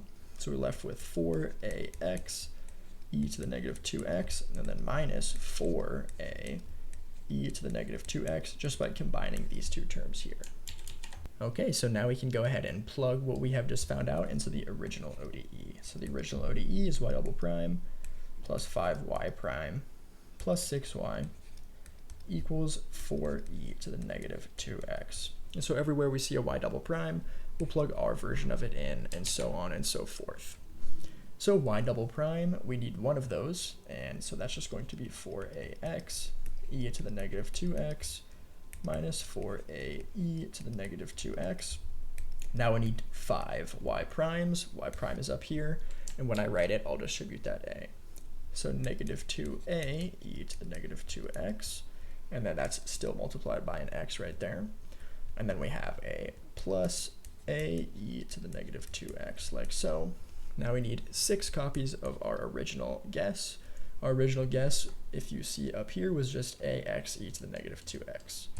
So 6 times a e x, whoa, hold on, 6a x e to the negative 2x. Just like that, and nothing happened to the right side. Okay, which is just 4e to the negative 2x. Okay, I'm just going to go ahead and distribute this 5, and we'll see if we can combine some like terms. So 4ax e to the negative 2x minus 4a e to the negative 2x minus 10ax e to the negative 2x plus 5a e to the negative 2x plus 6ax e to the negative 2x still equal to 4e to the negative 2x. All right, let's see what we got going on the left-hand side here. Let's see if there's any groupable terms. So I see a 4ax e to the negative 2x, right? I see a 6ax e to the negative 2x. I see a negative 10ax e to the negative 2x. And that's everything being multiplied by an x. And actually we can go ahead and cancel 1e to the negative 2x off every term, since it is present in every term. Okay, so what about terms that don't involve an x? Well, it's a negative 4a and a 5a right here. So all in all, if we combine everything that's orange and red, then we have a 4ax minus 10ax plus 6ax. So that's just 10 minus 10, right? So actually that's 0a. So we're left with a, I guess you could write 0 times ax, nothing. And then we have a plus, what's negative 4 plus 5? Well, that's just a singular a. And so that's going to be equal to 4 because we canceled the e to the negative 2x. Now this is just a weird way of writing a equals 4, right? Because this is being multiplied by 0. Okay, so we found out what a was. And just like we did when there was no complication, we can plug that back into our guess. And so if you remember, we had an ax e to the negative 2x, which we just found out was a 4x e to the negative 2x all along. All right, now we can write out our final answer. So y of x equals the homogeneous part plus the particular part. What was our homogeneous solution? Well, that's way up here. Okay, a negative 2 and a negative 3 in the exponent. Okay, so y of x equals c1 e to the negative 2x plus c2 e to the negative 3x plus, and then our particular solution, which we found to be 4x e to the negative 2x.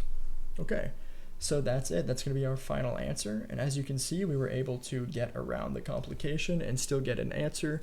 And in reality, it wasn't that much harder. Really, the only thing that was different in this situation was we had to take a couple derivatives using the product rule. But the reality is that the product rule isn't so bad, and so we were able to do this ODE pretty well and nicely. But let's go into another example just to sort of hammer this idea in. Okay, here we are with another example that includes the complication. And so let's write out the homogeneous part of this ODE, because that's what we always start with. So y double prime plus y equals 0. And if you notice, there's no first derivative here, but that's okay. This ODE is still in the correct form because it's second order. So let's go ahead and move forward. So the characteristic equation here is r squared plus 1 equals 0, which gives us r squared equals -1, or in other words, r equals plus or minus I, because the square root of -1 is I. And if you take a square root, then you need a plus or minus. Okay, so this leads us to the homogeneous solution, which is a e to the alpha x, right, if you remember. But here alpha is just 0 because this is a 0 plus or minus I. So e to the 0 times x is just going to be 1. So we can forget about that term and just write what would be being multiplied by that e to the 0. And that is, in this case, c1 times cosine of beta x. Here beta is 1, right? Because beta is the coefficient in front of I. So this is just x. And then same thing for the sine here. Okay, we have our homogeneous solution here, and so we can move forward with guessing our expected form of the solution. All right, so here g of x, as we saw above, equals cosine of x, right here. And so we need to guess a particular solution here. And as I always said, when it's a cosine, a sine, or summation of them, as long as they have the same inside here, then you guess the same thing, which is an a cosine of x plus a b sine of x here. Okay, now what's the problem with this? Actually, here we have a double whammy, right? The entire particular solution is actually the homogeneous solution. And so if we were to move forward here, this would be impossible to solve. So the c1 cosine of x is found here, and the c2 sine of x is found here. And so we need to multiply our entire particular solution by x. And as long as we do that, we're good to go. So our actual guess then is going to be ax cosine of x plus bx sine of x. And this is going to be the correct expected form of our solution. Okay, now we can go ahead and take some derivatives here. You may notice a common theme that is pretty much just every time a complication occurs, you'll probably end up doing the product rule, unless it's in the polynomial form, but we'll get to that. Okay, so the derivative of ax times cosine of x, that's going to be the product rule, where this guy is u and this guy is v. So remember, the product rule says the derivative of uv is uv prime plus vu prime.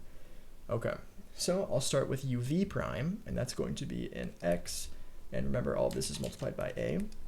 So we're going to have a uv prime, ax, v prime is the same thing as negative sine of x. Just like that. Now we add on a u prime v, so in that case it's just a derivative of x, which is 1, and then multiply by v, which is cosine of x, times a. So now we can do the exact same thing, but for this x, we'll call that u, and this sine of x, which I'll call v. Okay, so u v prime, right? We're going to start with a b times a u times x times a v prime, which in this case is the derivative of sine of x, which is just a nice cosine of x. Now we're going to add a b times a u prime v. U prime is just 1, so this is a sine of x, like that. Okay, so this is going to be our first derivative, and I can write it out just a little bit nicer, basically just bring this negative out front. So another way to write this a little bit better, negative ax sine of x, and this just makes the next steps a little bit easier. A cosine of x plus bx cosine of x plus b sine of x. Okay, so now we can move forward with the second derivative here. So we're going to have another product rule, this time with this term, and then another one with this term. So we'll start all the way on the left. We're left with a negative a sine x plus, or rather minus, ax cosine of x. What's the derivative of a cosine of x? Well, that's just minus a sine of x. And now we need to do another product rule right here. So I'll land the derivative on the x first. So this is plus b cosine of x. Now the derivative lands on the cosine, so it'll be a negative bx sine of x. Let me center this a bit. Now we just need a derivative of b sine of x. Well, that's just b cosine of x. Okay, done with derivatives. Let's see if we can combine some like terms. So let's see, a negative a sine x. Well, I see one here, I see one here. What about a ax cosine x? Just one of those. But there are two of these guys right here. So it looks like we'll be left with 4 terms in the end. So rewriting this, negative 2a sine of x plus 2b cosine of x. And then we'll have a minus ax cosine of x and a minus bx sine of x. Okay, so now we just get to plug all of this into the original ODE. Our original ODE was y double prime plus y equals cosine of x. So we could just go ahead and plug our y's into this equation and then solve for the coefficients. So we just said y double prime was negative 2a sine x plus 2b cosine of x minus ax cosine of x minus bx sine of x. Now I need to add one copy of y, and y is all the way up here. So this is what y is, ax cosine x plus bx sine of x. Okay, so ax cosine of x plus bx sine of x. This equals cosine of x. All right. So now we can just sort of group everything together. First of all, let's check for like terms, right? So an ax cosine x here, oh, well, look at that. We have an ax cosine x and we have a negative ax cosine x, so those are going to cancel. And actually, look at that, negative bx sine x and then a positive bx sine x.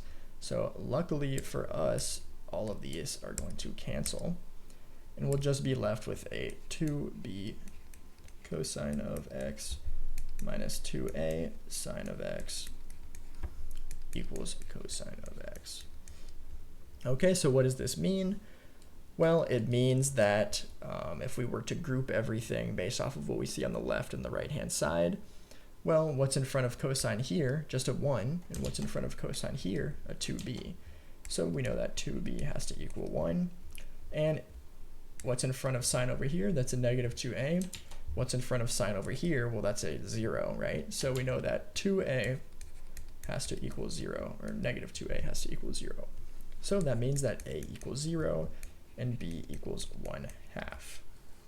Okay, so we just found our constants and we can plug it into our particular solution. So we said that the particular solution here was going to be ax cosine of x plus bx sine of x, right? And we just said a was 0, and we just said b was 1/2, so this is 1/2 x times sine of x. And we can go ahead and combine this with our homogeneous solution to get our final answer. Okay, our homogeneous solution, if you remember, was c1 cosine of x plus c2 sine of x. And then we get to add on our particular solution, 1/2 x sine of x. And this equals y. I should have wrote that first, obviously. This equals y of x. And so that's going to be our final answer for this question. Okay, here we have another example, and this ODE does in fact have a complication. And I chose this example because it's a little bit extra special. It's a little bit extra complex, if you will. And so you'll see what I'm saying in a second. But this starts the same way it always does with the homogeneous part of the ODE. So we write the characteristic equation out. R squared plus 4r plus 4 equals 0. Now this basically is telling us that r plus 2 and r plus 2 equals 0. And that's because 2 and 2 both multiply and add to 4. So that means that we have one root here, and that's that r equals -2. Now this is a double root situation when it comes to the homogeneous part of this ODE, which means that this is the general solution.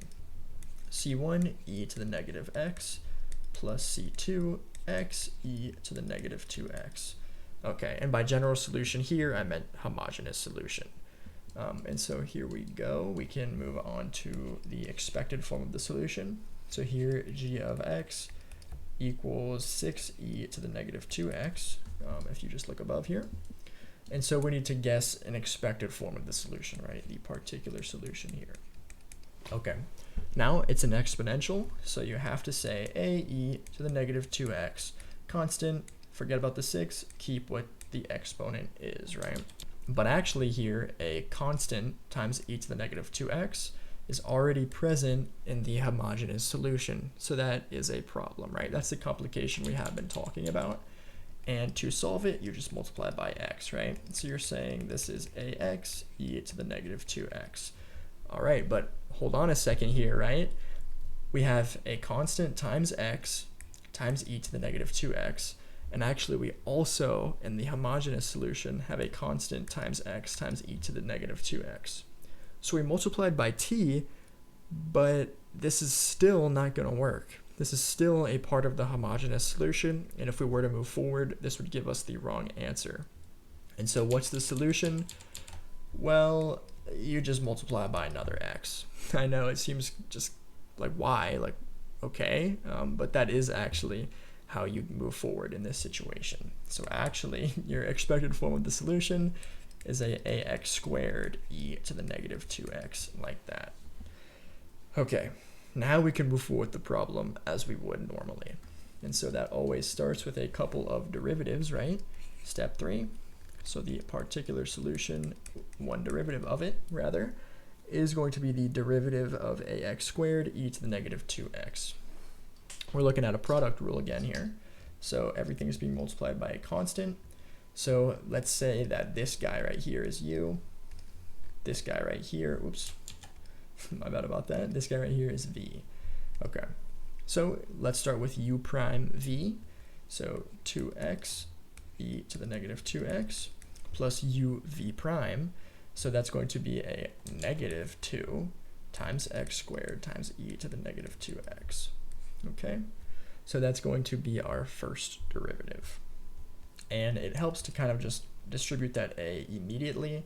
I always factor it out when I actually find the derivative, but I feel that if I put it in before I move on, I'm, not going to make as many mistakes. E to the negative 2x. Okay, so now we need to find our nice second derivative, right? And this is going to be two product rules. And so I'm sure you've noticed by now that if there's a complication, there's also product rules. Okay, let's start with this derivative right here.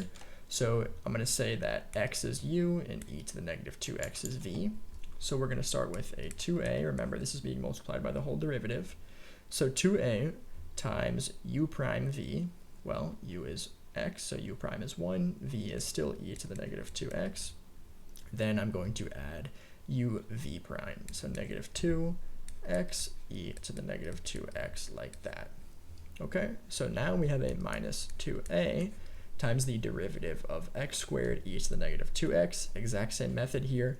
Let's start with u prime. So u is x squared, so this is going to be a 2x multiplied by multiplied by e to the negative 2x.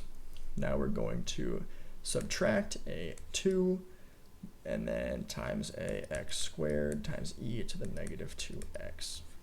Okay, and I'm not going to go super in depth on these derivatives as you've probably noticed by now, just because this isn't like calculus. This is ordinary differential equations, which you happen to need to know some derivatives for. So I'm assuming that you kind of know how to do the product rule.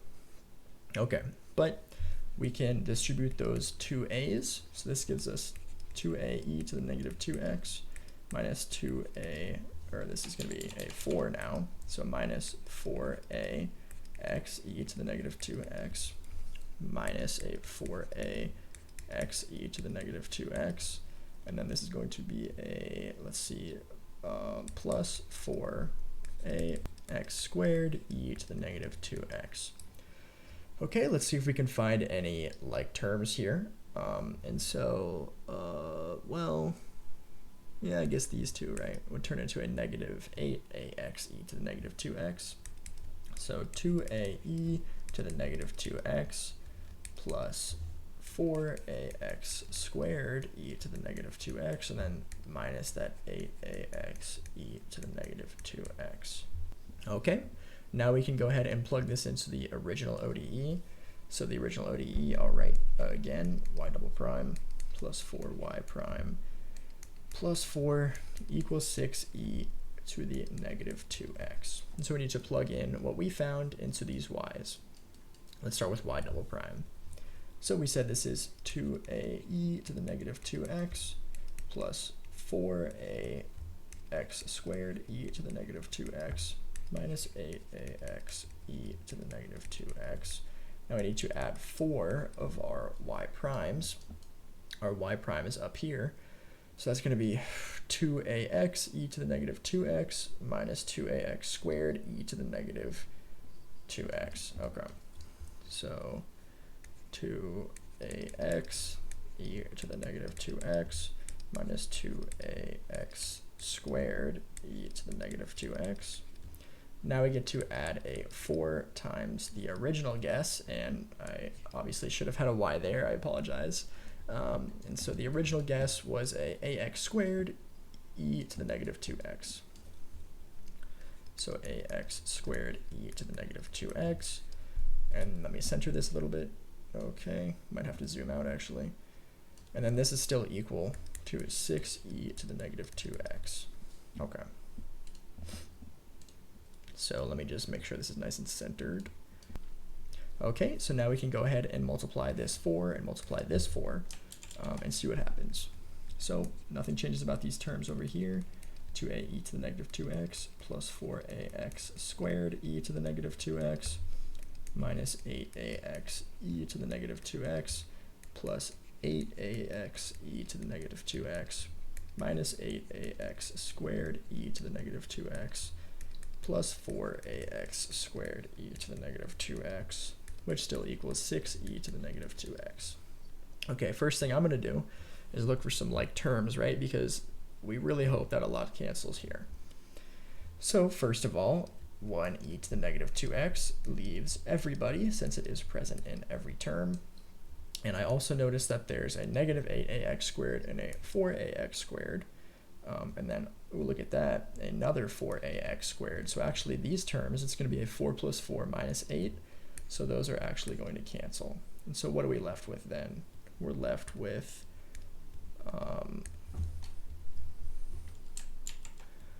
we're going to be left with a 8ax minus 8ax. Okay, things are looking nice, right? These cancel as well, and so we're left with just a 2a equals 6.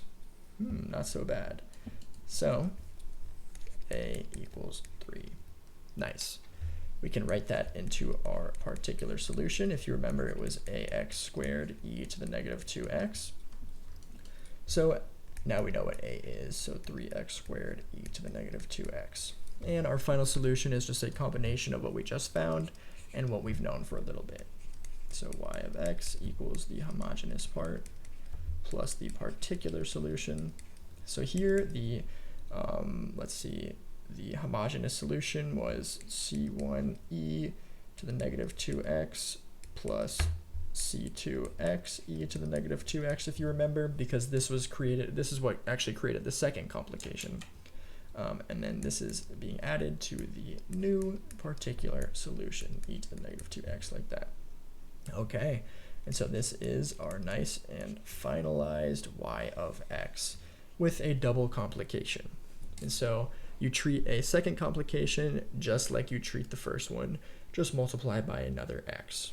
All right, So I think that's going to do it for this example here, and I think next we're actually going to go into what to do when there's a product as a g of x function instead of just one of the above forms.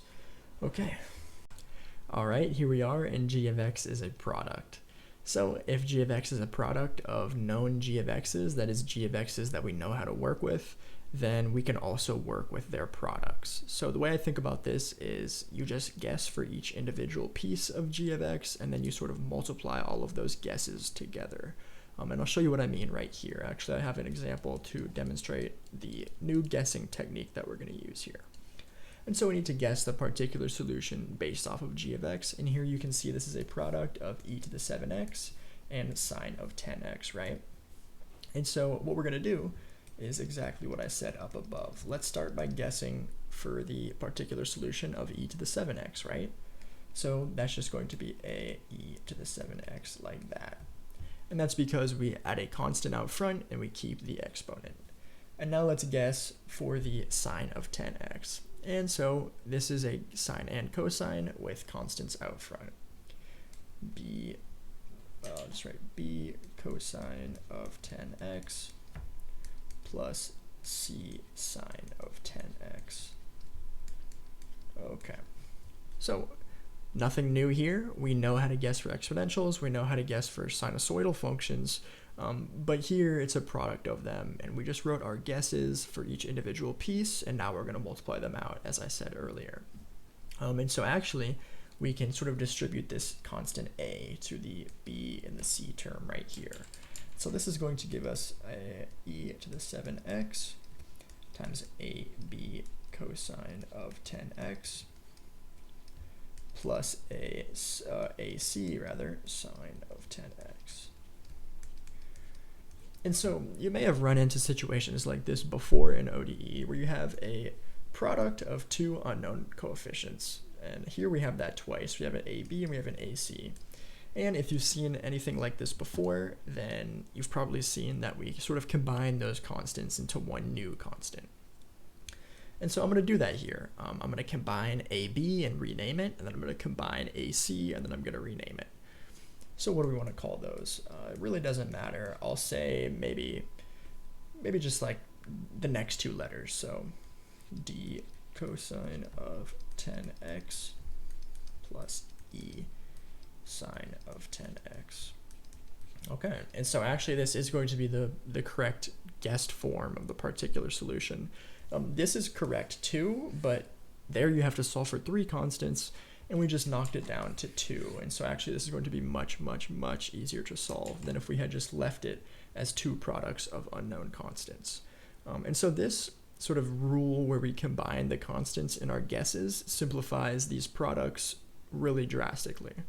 And so typically if, for example, on an exam you would see something like this, you can pretty much immediately write, okay, that's e to the whatever times a cosine of whatever plus b sine of whatever, because you just know that, okay, inevitably a couple of constants are going to combine with each other. I know that's going to happen. I'm just going to name the two constants that will end up being there, a and b. And so that's just a quick example, but I think I'm actually going to go into another one here with a different kind of function, so you can basically just get some more practice. Because first time you see these new guessing formats, it can be kind of confusing. So let's say g of x is now a polynomial 9x squared minus 103x. That's being multiplied by a cosine of x. Okay, so what do we do here, right? Well, the exact same thing. We're going to guess for this piece and then guess for this piece, and then we're going to multiply it out. Okay, so what do we do when we guess for a polynomial? Well, we can't skip any orders, and we need an order of polynomial that is the same order as g of x. So in this case, a second order polynomial with constants in front of every x and a constant term. Now what do we do for sines and cosines? Well, exactly what we did up here, right? So this is just going to be, let's see, the next two constants, d cosine of x plus e sine of x, like that. Okay. And so here, well, we kind of just need to multiply everything out, right?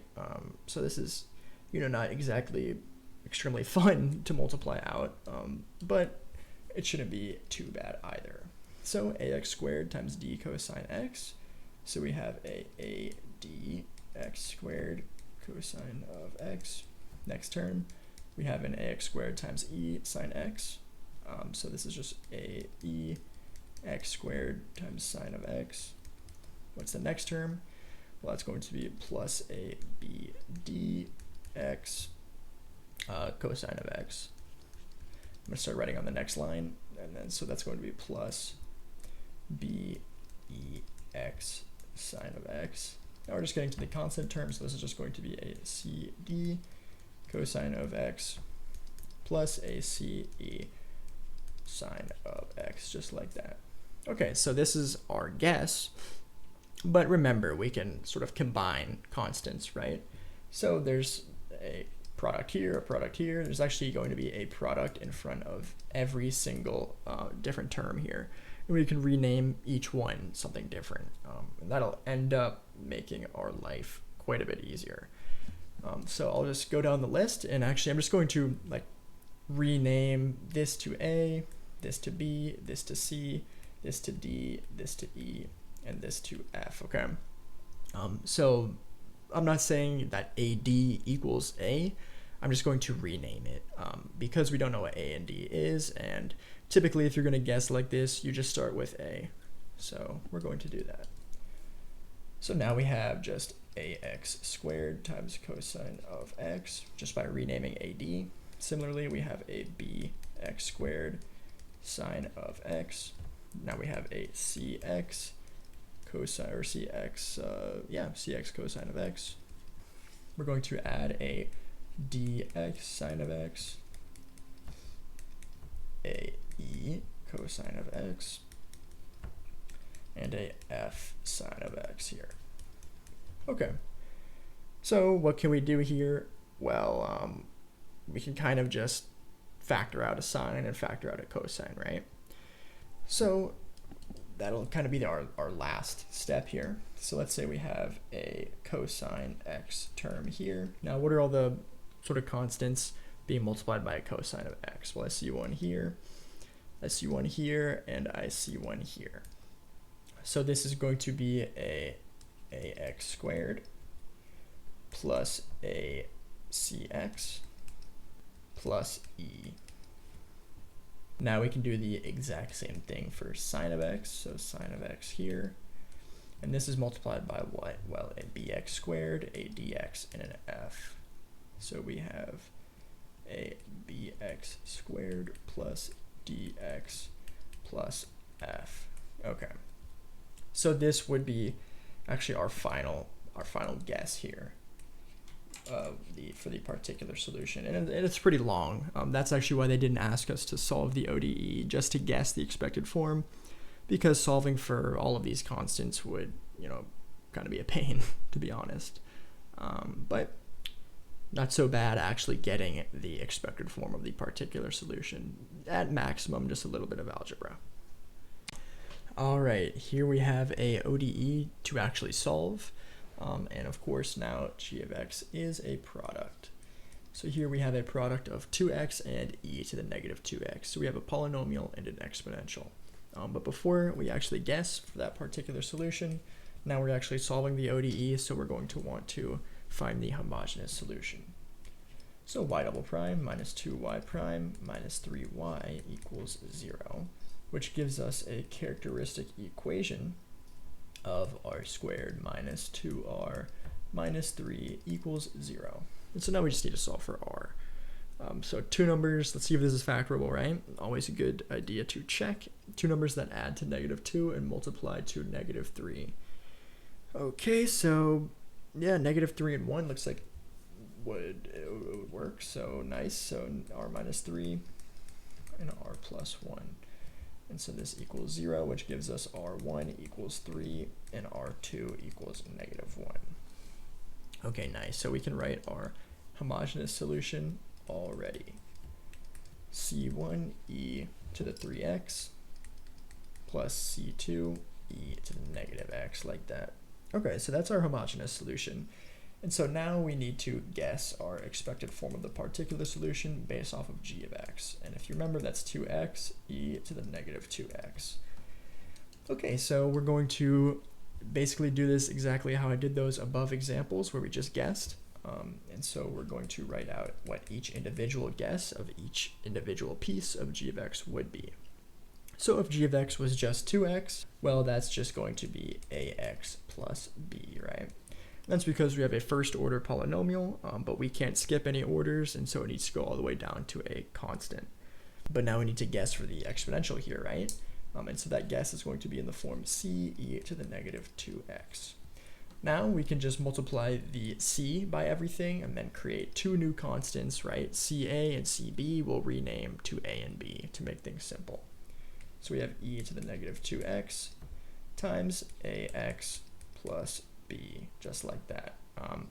And keep in mind, a times c is not the same thing as a. I'm just renaming the constants to something else, and so we can just leave it as a because we never knew what it was in the first place. Okay, so we have the expected form here, and now all we need to do is take some derivatives of this and then plug that back into the original ODE. Okay, so let's start with our first derivative here. Prime of x. Okay, well, I already see there's going to be a product rule involved, so I'm actually going to rewrite this. So this is the same thing as the derivative of ax e to the negative 2x plus b e to the negative 2x. And that's because we have a summation here, so it'll be easier to take the derivative if we distribute out that e to the negative 2x. Okay, so maybe now it's a bit easier to see actually what we're doing. All right, so let's take this first derivative then. So first of all, I see a product rule pretty much immediately. And so ax is going to be u, e to the negative 2x is going to be v, and if you remember, the product rule says that the derivative of uv is u prime v plus v prime u. Okay, so remember there's a being multiplied by everything, so we can sort of pull that out of the derivative, right? All right, so u prime v is just going to be e to the negative 2x. So what about v prime u? Negative 2x e to the negative 2x, like so. Now this other derivative is a little bit easier, no product rule. This is just a minus 2b e to the negative 2x, like so. Okay, we can go ahead and distribute out this a because that'll make the next derivative just a little bit easier. So we have a e to the negative 2x minus 2ax e to the negative 2x and a minus 2b e to the negative 2x, like that. Okay, so if we want to go ahead and take this second derivative then, we can start with this term right here. So that's just going to be a negative 2a e to the negative 2x. Now we have another product rule situation where x is u and e to the negative 2x is v. So this is the exact same derivative actually that we just did. We just got to do it again. So I'll pull out a negative 2a here. And so u prime v is just going to be e to the negative 2x. And then v prime u is just going to be minus 2x e to the negative 2x. And then the derivative of negative 2b e to the negative 2x is just going to be a positive 4b e to the negative 2x, like so. Okay, this is our second derivative, but I will go ahead and distribute out this negative 2a just so everything is standalone, as that makes the rest of the problem just a tiny bit easier. So negative 2a e to the negative 2ax minus 2a e to the negative 2x plus 4ax e to the negative 2x, and then this is going to be plus 4b e to the negative 2x. And we can actually go ahead and combine these two guys, right? So this will just give us a negative 4ae to the negative 2x plus a 4ax e to the negative 2x, and then plus a 4b e to the negative 2x. Okay, so we found our two derivatives. And so now we can just go ahead and plug these back into the original ODE so we can actually solve for a and b. And if you remember our original ODE, I'll rewrite right here, was y double prime minus 2y prime minus 3y equals 2xe to the negative 2x. Okay, so what's our y double prime? Well, that's right here. So a negative 4ae to the negative 2x plus a 4ax e to the negative 2x plus a 4b e to the negative 2x. Now we need to subtract 2 of our first derivative, and our first derivative is up here. So let's say a e to the negative 2x minus 2ax e to the negative 2x minus a 2b e to the negative 2x, like so. And so then we're going to subtract 3 of the original function, the original guess, which is just e to the negative 2x times ax plus b. So ax times e to the negative 2x, and then we add just a plus b times e to the negative 2x. Okay, let me zoom out a bit so this all actually fits on the screen. And this is still equal to the same right side, the same g of x, which if you remember is 2x e to the negative 2x. Okay, so first thing that I notice is, of course, a e to the negative 2x is present in every single term, so luckily we can cancel 1 from every term. That'll give us a negative 4a plus 4ax plus 4b minus 2a plus 4ax plus 4b. This is just by distributing this negative 2. We have a minus 3ax minus 3b. And that still equals a 2x, except now we canceled the e to the negative 2x, so there is no e to the negative 2x on the right side. Okay, now we can just look for like terms, right? So let's see, we have a negative 4a here, we have a negative 2a here, and that'll do it for just the a terms, I believe. Yep, and so we have a 4ax here, but another one here. And do we have, yep, we have a couple, or actually one more, negative 3ax right here, and then we have a couple b's as well.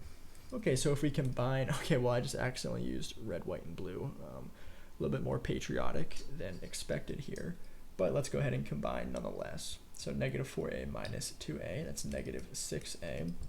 4ax plus 4ax minus 3ax is just a minus, or a plus 5ax. And then we have a plus 5b, and that's just because 4 plus 4 minus 3 is 5. Still equals the right-hand side. And now it's looking a lot more simple, right? Good news.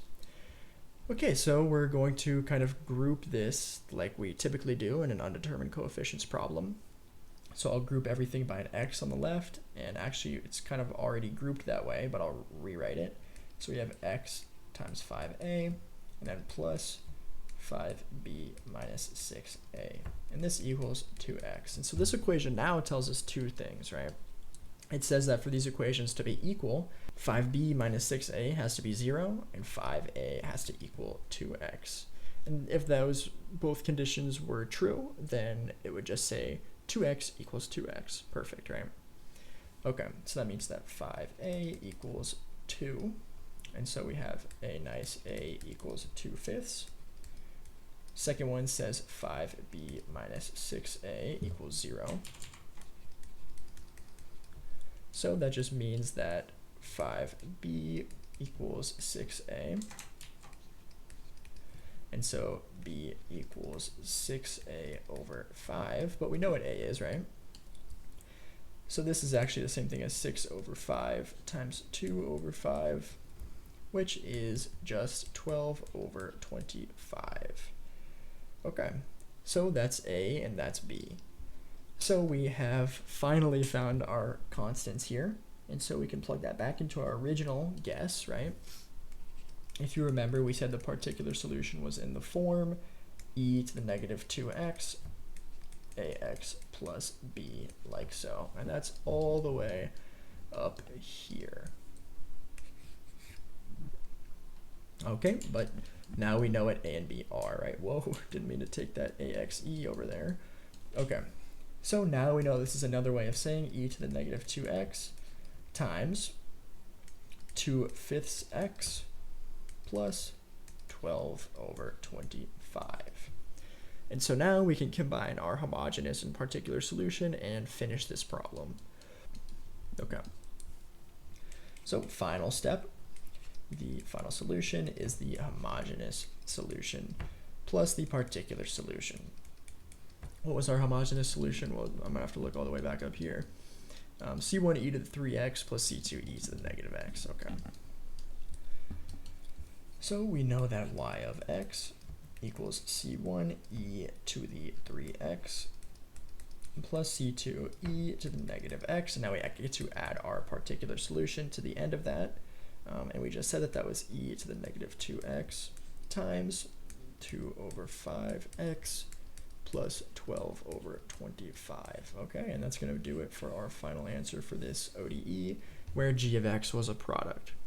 So you can see if g of x is a product, the problem is definitely a little bit more complicated, but really it's only more complicated because there's room for error, because there's a good amount more algebra involved, and maybe some product rules as well. So I just say make sure you're kind of paying attention to what you're doing when you're doing these problems, because one little mistake will carry to the end. But as long as you do that and everything you're doing makes sense, then the actual method is still exactly the same. Okay, let's move into another example. Okay, here we are with another example where g of x is a product, and this one's a little bit more special than the last one, and we'll get into why in a second here. But they always start the same way, with y double prime plus 4y prime plus 3y equals 0, right? The homogeneous part. As always, now we're just going to write out that characteristic equation, r squared plus 4r plus 3 equals 0, right? Okay, so now we can just go ahead and solve this quadratic. Two numbers that add to 4 and multiply to 3. Well, that's just going to be 3 and 1, right? So we can just factor this really nicely. R plus 3, R plus 1 equals 0. And so we're left with y, the homogeneous part, equals c1 to the negative 3x plus c2 to the negative x. And that's because r1 here equals negative 3 and r2 equals negative 1. And so those roots are present in the exponents here. Okay, but that's the homogeneous part. And so now let's get into the undetermined coefficients. So g of x here is going to be equal to 5x to the negative x, if you remember from up above. And so we need to guess the expected form of the particular solution. Okay, well, remember, no matter what g of x's are being multiplied by each other, just guess for each piece of it and then multiply out your guesses. So first, let's guess for 5x. Well, that's just a first order polynomial, which we know is just ax plus b, right? And so then we have an exponential, and that's just also going to be a basically constant times to the negative x. All right. So another way to write this basically would be to just combine AC and BC and call it a new constant. And I'm going to call that new constant still a. So keep in mind that it's not the a that's right here, but it's just something, it's just a new constant, right? Just to be consistent.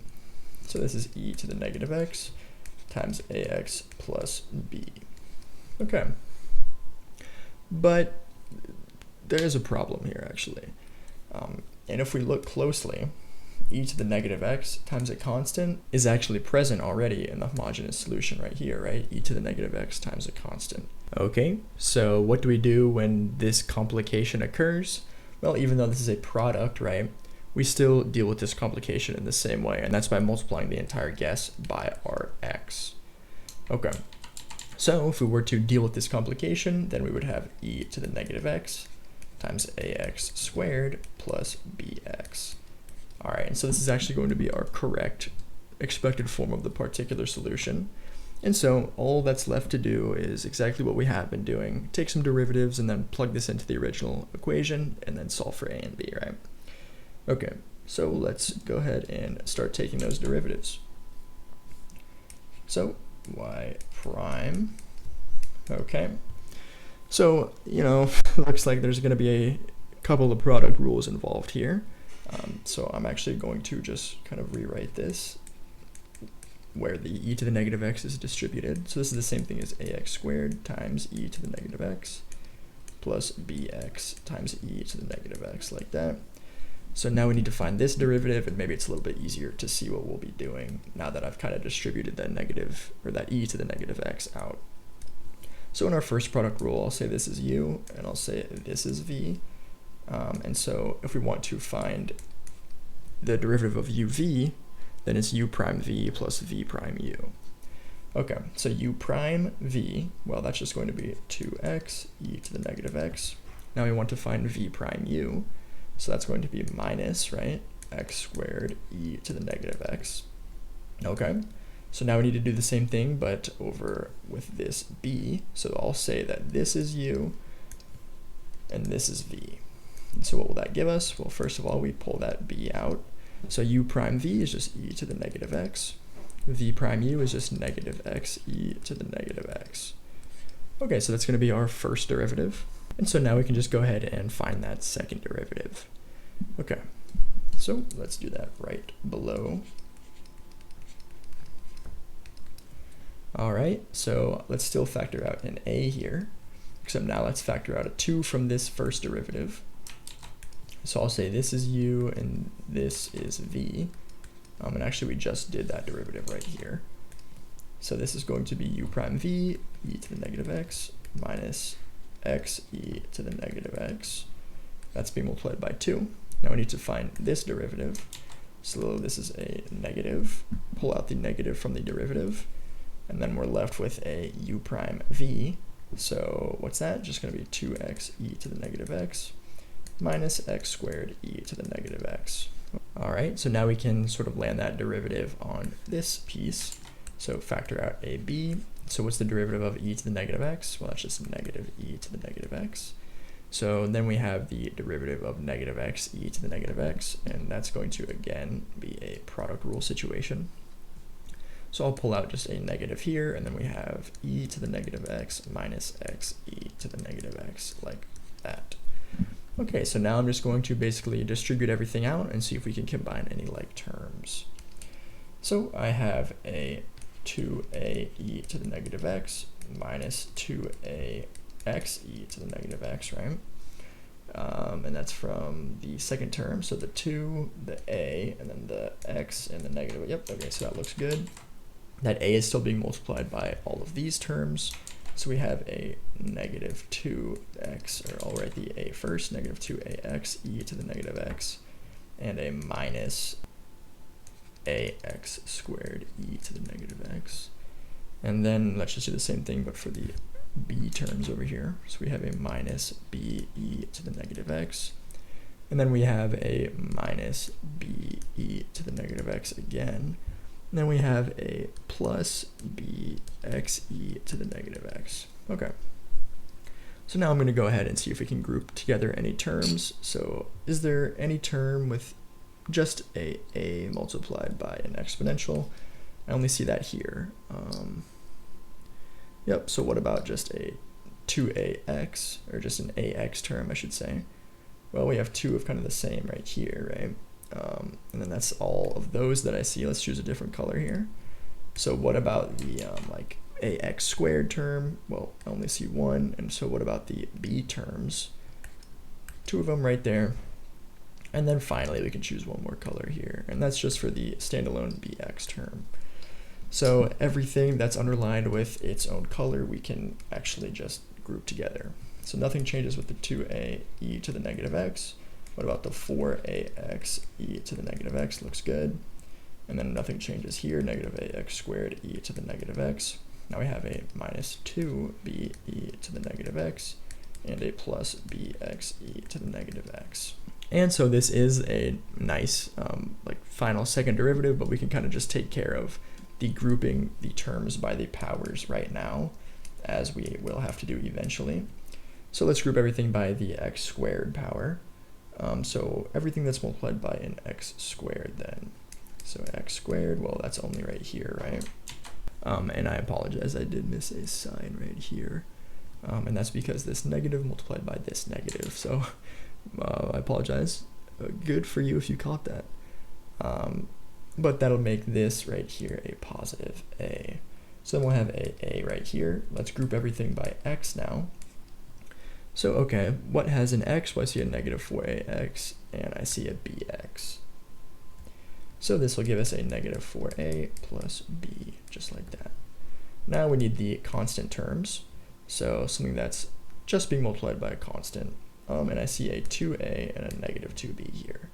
So we have 2a minus 2b, like that. Okay, and so this is another way of writing our final derivative. And you'll see why it was kind of easier to write it like this in a second. Okay, so now we got to plug this back into the original ODE, right? And the original ODE, if you remember, is y double prime plus 4y prime plus 3y equals 5x e to the negative x. Okay, so y double prime we have written right here. It's going to be e to the negative x times x squared a plus x times negative 4a plus b plus 2a minus 2b, like so. Okay, and so then we have a 4 of the first derivative. So what was the first derivative? Well, that's up here. Okay, and actually I think it'll be to our benefit to kind of rewrite this in the same way by grouping by powers that we did previously. So this is e to the negative x. So let's start on the left hand side here. E to the negative x, so then we have a x term, or let's see, we have an x squared term, and that's just going to be negative a. And then what about the x terms? Okay, x term, well, I see one right at the beginning, and I see one right here. So that's going to be a 2a, and then right at the end rather, I see a minus b. Okay, so what about the constant terms then? Well, there's only going to be one constant term, and that's right here, b. Okay, so actually this is going to be what we write as our first derivative. Now, this way that we wrote earlier is 100% correct. I just think this might make it a little bit easier later in the problem. Okay, so let's just go ahead and write this here. Remember, there's 4 of them now. So e to the negative x. And so we have a negative ax squared plus x is 2a minus b. And then our last term was just a b, like that. Okay. So now we need to add 3 of our original guess. And so our original guess is all the way up here. It's e to the negative x times ax squared plus bx. So e to the negative x times ax squared plus bx. Okay, and this still equals the right side of 5x e to the negative x. Let me zoom out. Okay, so now the reason that we kind of grouped everything like this is we can just cancel an e to the negative x from everything right off the bat, right? Okay, now we can kind of group based off of the power of x, so we can inevitably compare it to the right-hand side here. And this is actually why I wrote everything already by their power of x. So this step is a little bit easier. So let's start with the x squared terms. Okay, where do I see an x squared term? Well, there's just 1 right here, and then there's also negative 1 right here, but remember that's being multiplied by a 4. And then there's also 1 right here, and remember that's being multiplied by a 3. So this is going to be a, and then we're going to have that minus 4a, and then we're going to have that plus 3a. Okay, so now we can do the exact same thing for the x term, right? So x, well, it's a negative 4a plus b from here, and then it's going to be 4 of these guys, and then 3 of this guy. So that looks like a negative 4a plus b, and then a plus 8a minus 4b, and now we just have a plus 3b. Okay. Now we can do the exact same thing for the constant term. So where do I see constant terms? That's just right here. 1 guy here being multiplied by a 4, and then there's no constant term over here. So this is just a 2a minus 2b, and then plus 4b. All right. And that's going to equal 5x, because we canceled an e to the negative x from everywhere. Okay, so if you notice right here, we actually have a 4a minus 4a, so this is going to go to 0. And so what about the next term, x? Negative 4a plus 8a is going to be 4a. So we have 1b, and then we have a 4b, and then minus 4b, so that's just going to do it. The b's are going to cancel. What about that constant term? So 2a stays alone, right? And then negative 2b plus 4b is just going to be a positive 2b. And then that's going to equal 5x. And so now we can basically solve for a and b, because in order for the left and the right hand side to be equal, we know that 4a has to equal 5, and because there's no constant term over here, we know that this has to equal 0. So if 4a equals 5, what does that mean? Well, it means that a equals 5 over 4. And what does 2a plus 2b equal 0 mean? Well, that's just a fancy way of saying a equals negative b, right? Subtract a 2b from both sides and then divide by 2. So that means that b has to equal negative 5 over 4. Okay, so we found a and b finally, right, after all that algebra, and so we can plug it back into our original particular solution guess. So we said the particular solution was, if you remember, e to the negative x, ax squared plus bx, except now we know what a and b are. So actually a better way to write this, and I can finally zoom back in, a better way to write this would be e to the negative x, and then a we said was 5 over 4, so this is 5 over 4x squared, and then minus 5 over 4 times x. So this is our particular solution. So now we have our homogeneous and particular solution here, and we can move into the final step here, which is just combining them into our nice final solution. So the homogeneous part plus the particular part, right? Now, if you remember from all the way up above, we're going to take some scrolling, right? This is our homogeneous solution, so c1e to the negative 3x plus c2e to the negative x. c1e to the negative 3x plus c2e to the negative x. Now we get to add our particular solution, which we just found right there. And that's going to be 5 over 4x squared minus 5 over 4x, like that. And so finally, we've found the final solution to this ODE. And this took a little bit of time, actually, right? And that's because of all the different product rules and all of the different algebra. But at the end of the day, there's nothing different here about the actual undetermined coefficients method. Okay, so now I think we'll get into what to do if g of x is a sum of known g of x's. So, all right. Okay, so what do you do if g of x is a sum? And actually, there's nothing new here. You already know how to do this. It's just doing basically 2 ODEs for the price of 1, really. So if you have a ODE that's equal to a summation of 2 different known g of x forms, so they could be an exponential, they could be a sinusoidal function, or a polynomial.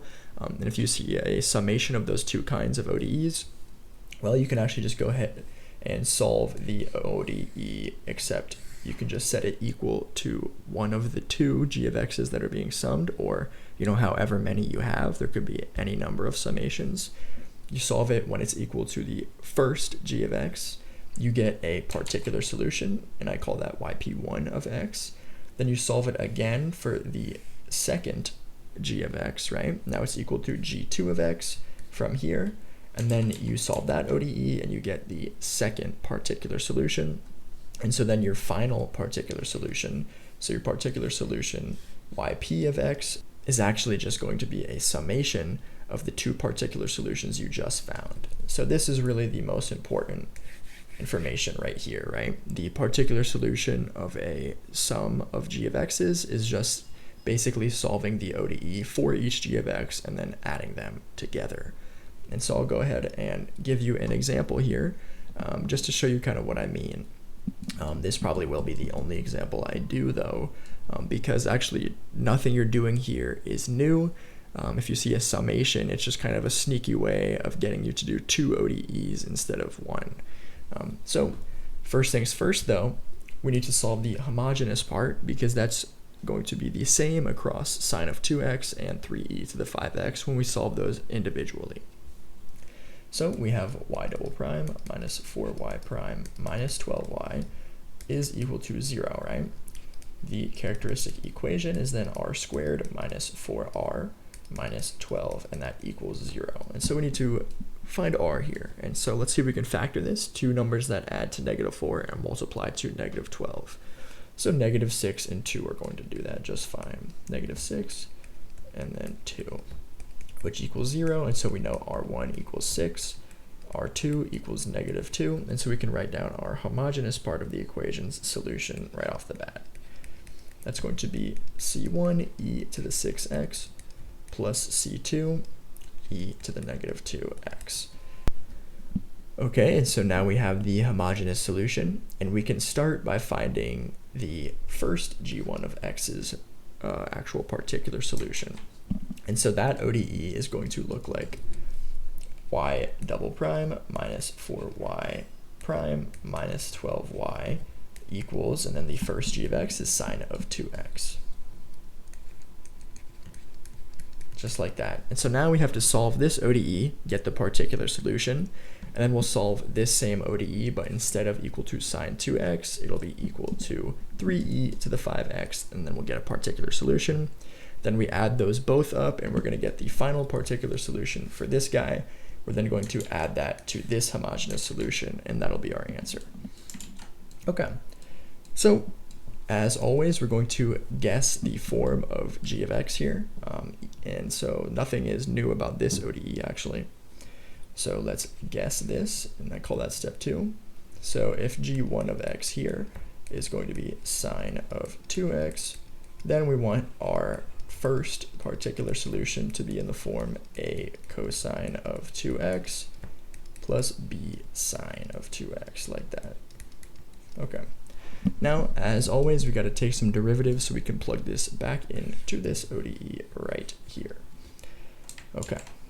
So y, first particular solution, first derivative, it's going to be -a or -2a sine of 2x. Then we're going to have a plus 2b cosine of 2x. Now let's go ahead and get that second derivative. That's going to be a -4a cosine of 2x, and then minus a 4b sine of 2x, like that. Okay, so we have our first and second derivative, no problem. And so we can plug those back into the original ODE, which we have right there, and then we can solve for our undetermined coefficients a and b. Okay, so we have to first write our second derivative out, -4a cosine of 2x minus 4b sine of 2x. Now we need 4 of our first derivative, right? 4 comes from right here. And so that's just going to be a nice -2a sine of 2x plus 2b cosine of 2x. Now we need to subtract 12 of our original guess. And our original guess is just going to be a cosine of 2x plus b sine of 2x. Okay, a cosine of 2x plus b sine of 2x. All right, like that, which is still equal to sine of 2x. And let me make sure that this is nice and visible. So I'll zoom out just a little bit right there. Okay, yep. So now all we got to do is distribute this 4, distribute this 12, and then solve for a and b. So -4a cosine of 2x minus 4b sine of 2x. Then we have a plus 8a sine of 2x and a minus 8b cosine of 2x. Now we have a minus 12a cosine of 2x, a plus, or rather minus 12b sine of 2x, like that. Nothing changes about that right side. Okay, so now we can go ahead and combine like terms. So I see a -4a cosine x right here. I see a -8b cosine 2x right here. And actually we can combine this -4a with this -12a. Let's see if we can do the same thing with sine. So I see a -4b right here, and I see a -12b right here. Okay, so we can combine those nice and easy.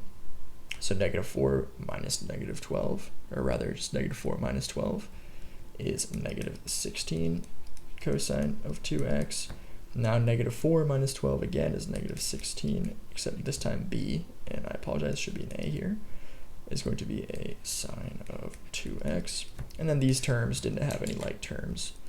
So plus 8a sine of 2x minus 8b cosine of 2x, like that, which is equal to sine of 2x. Okay, now I'm going to group everything by the cosine and sine. So we have a cosine of 2x here, which is being multiplied by a negative 16a, and a minus 8b. We also have a sine of x in the mix, or sine of 2x rather, which is being multiplied by a negative 16b, and a plus 8a, still equal to sine of 2x. Okay, and so what does this equation mean? Well, there's no cosine on the right side, right? So we know that this has to equal 0, so negative 16a minus 8b equals 0. And also on the right-hand side, there's just a coefficient of 1 in front of that sign. So we know that negative 16b plus 8a equals 1. Okay, so this gives us a direct relationship between a and b, and that's, let's see, negative 16a equals 8b, which means that a equals negative b over 2. Okay, so now we just need to find b, and then we'll be smooth sailing from there. So negative 16b plus 8 times negative b over 2 equals 1, right? Okay, so negative 16b minus 8b over 2 equals 1. Okay, so now we can just go ahead and subtract out these two b's on the left-hand side. So negative 16 minus 8 over 2, well, it's the same thing as negative 32 over 2 minus 8. So what's negative 32 minus 8? That's going to be a nice negative 40 over 2b, and that equals 1. Okay. So in other words, b equals negative 1 over 20. So just by multiplying that 2, dividing by 40, and then 2 over 40 is the same thing as 1 over 20. And if you remember, a equals negative b over 2, which we now know is going to be a negative 1 over 20 over 2, or in other words, a 1 over 40. So now we have a and b. Okay, nice. So we have our first particular solution, which is not the final one, unfortunately. We said this was a cosine of 2x plus b sine of 2x. And now we know what a and b are. So a is going to be a 1 over 40. This is cosine of 2x. b is a minus 1 over 20. That's sine of 2x, like that. Okay, so we found the first particular solution. But remember, this is a summation, and so this is actually only half of the problem. We still need to solve our other ODE, which is up here. Our other ODE is going to be this one, but instead of equal to sine of 2x, it's going to be equal to this 3e to the 5x. Okay. So now another ODE to solve basically is y double prime minus 4y prime minus 12y equals 3e to the 5x. Okay. So we already know the homogeneous part of this because g of x is 0 in that situation, and so these equations would look no different than if it was equal to a sine of 2x. And so we just need to start by guessing the expected form of the particular solution based off of g of x. And it's an exponential, so that's nice and easy. It's just going to be ae to the 5x. So take some derivatives. Oops, let's maybe start with the first derivative, right? So the first derivative is just going to be 5ae to the 5x.